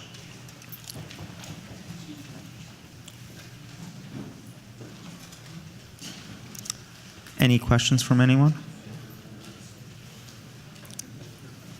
I'll start then. Peter, I've been taking, I have no problems with my A1C or anything, but I had read quite a few years ago now that metformin, if you start it young, makes you live for considerably longer and better health. So I'm currently taking 1,000 milligrams of metformin every day. What are your views on metformin? And I know they're doing a very big study right now on longevity for it, but let's hear from you. So, as I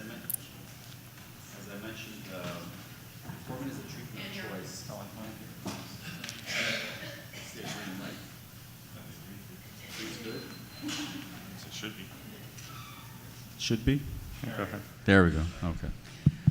So it's the treatment of choice. The truth is it's still one of the older medications, so we don't have really the same level of data that we have for the newer agents.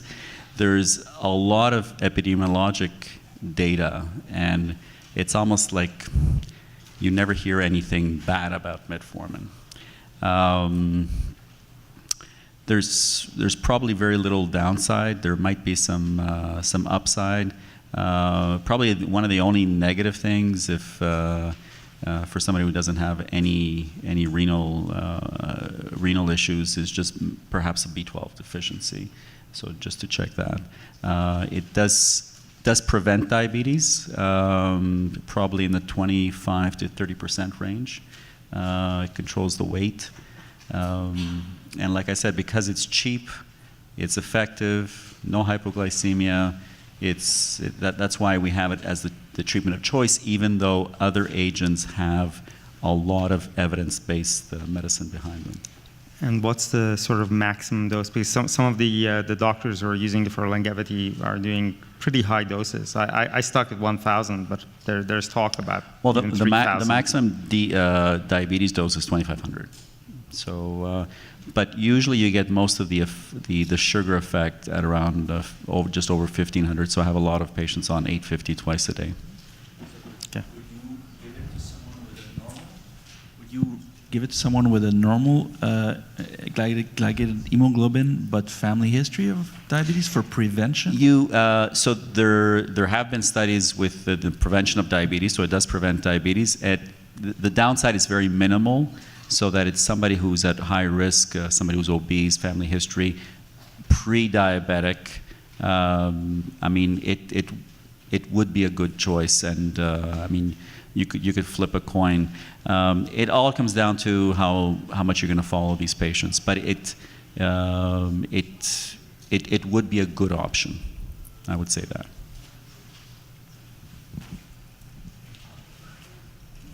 What about metformin and cancer? We heard yesterday morning from Dr. Clark that there might be some advantage of taking metformin to help reduce cancer. So again, there's a lot of epidemiologic evidence. So when they look at who was taking metformin, who was not taking metformin, diabetes in itself increases your risk for most cancers.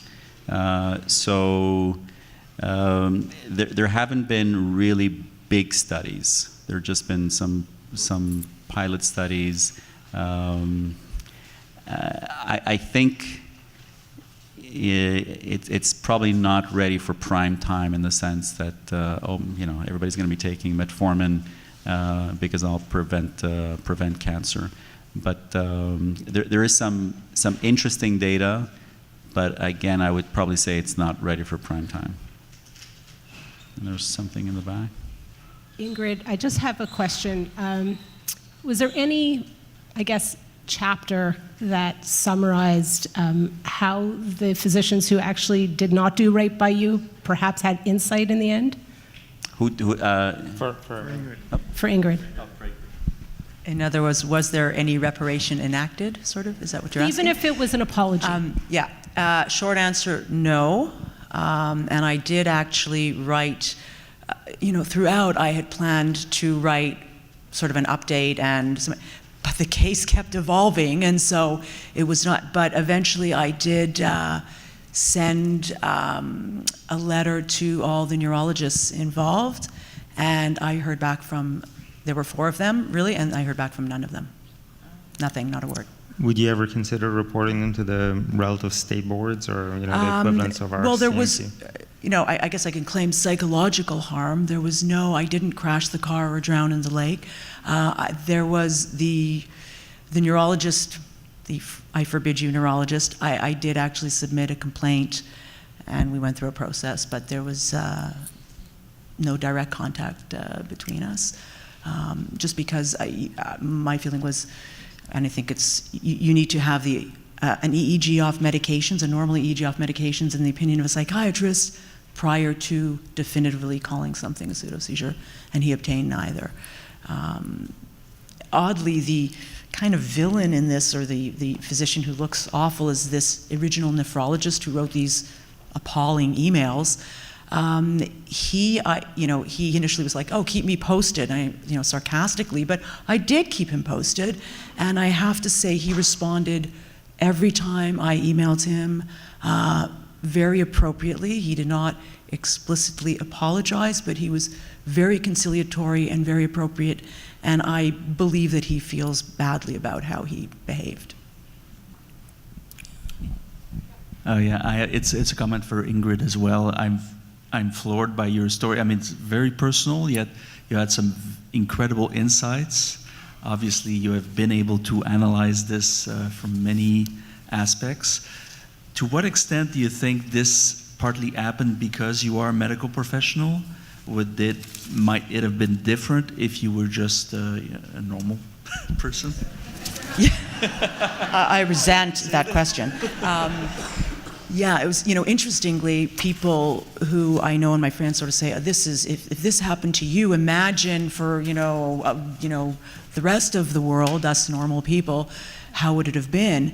And I did think many times, I need to speak up, because if you can treat a colleague, a peer this way, how might you treat someone, who is not?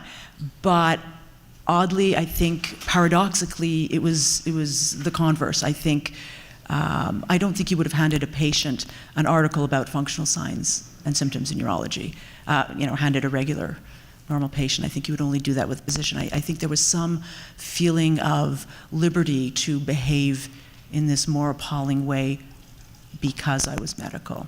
I don't have any data to back that up, but my sense is these are physicians who are likely to treat other patients not very nicely, but I think it was worse, actually, oddly, because I was medical. Do you think there's any point in complaining to authorities when you get that kind of behavior? And I can think of a case in which I did not pick up on somebody who ended up being diagnosed with multiple sclerosis, and because I saw the rest of the family and it was not found by a few neurologists, and I'm a rheumatologist, I was aware of what happened to the person after and tried to reach out. This person is now not talking to half their family, but I understand her dismay at being, I don't think we ever tried to dismiss her, but I said, I don't think it's something I know about. And, she saw a few neurologists before she got the right diagnosis. I just think that if somebody is treated in that appalling way that you were, that it is worth complaining about them. But, as one physician who sees other people who do things that are sometimes appalling, we know that it's often a pretty useless thing, at least where I've practiced in the last 30 years in the United States, to complain. I don't know what it's like anywhere else. Yeah, I mean, I thought long and hard about submitting a complaint. Nobody appreciates the fact that things take a while to declare themselves, and I did not have unrealistic expectations, and certainly I see patients with things and cannot make a diagnosis initially, but the difference is the appropriate thing to do is to say, listen, I hear what you're saying, I understand, I see things, it's on me, I don't know what's going on. Things can take a while to declare themselves, as opposed to saying, I forbid you from ever seeking for it. Now, this physician, part of the reason I did it is because he had other, or I discovered subsequently, but I suspected there were other complaints. There was a pattern. I discovered that he had done this actually to another female physician with muscular dystrophy who came in with very high CKs and a similar kind of story, and he told her to see psychiatry. So there was a pattern of behavior, and that's sort of the reason I did, hoping that it would make him squirm. And I did actually, at the end of it all, ask the ombudsman, is he uncomfortable? Is he squirming? And she said, he's not squirming. And then that was it. Question for Peter.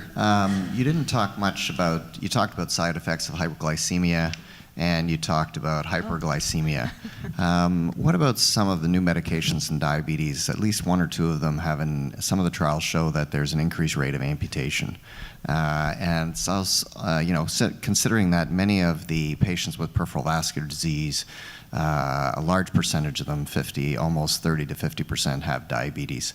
Do you think, is that something that was just a one trial thing, or is that something that we're going to see with some of these classes of medications?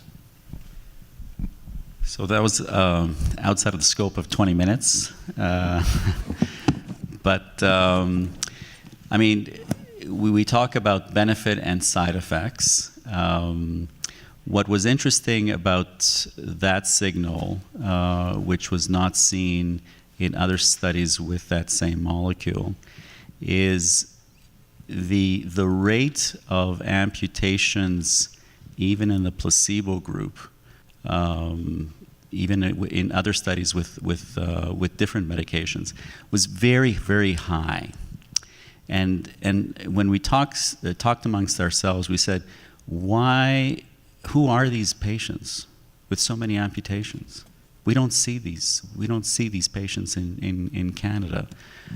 We don't have that many amputations. We look at our practice, and I have the same 3-4 people that I've been seeing for the last 10 years. And we do different things differently in Canada. You have an osteo, you get a PICC line for 6 to 7, 8 weeks, and that's not the case in a lot of the places where they did that study in Eastern Europe, for example. There's probably physiologically something going on. There was in that the Congress I was just in last week, they actually had an interesting retrospective analysis, a big study on patients taking diuretics that showed an increased risk of amputation. So maybe in the very, very sensitive individuals who have horrible peripheral vascular disease, being volume depleted may just close off those tiny little vessels that might cause a problem.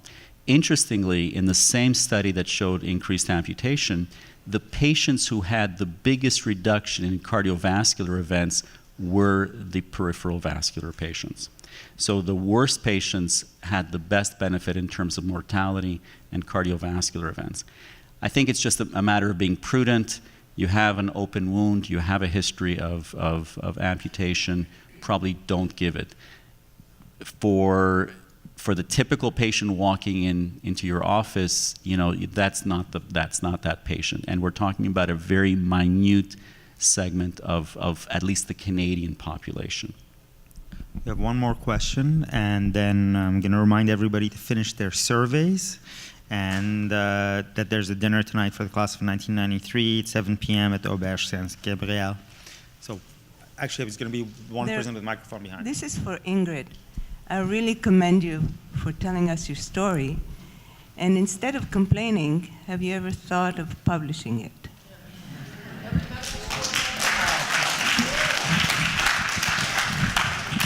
Thank you. I appreciate that. Ironically, I write a humor column in our local rag, so this wouldn't quite fit the bill. But actually, there are many, many hilarious things that did happen. I didn't, in 20 minutes, have time to get into the, funny parts.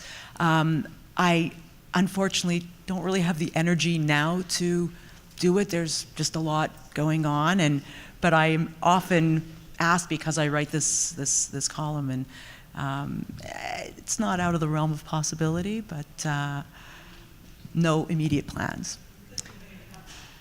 I'd like to thank everybody for attending. It was wonderful and a great conference. Thank you.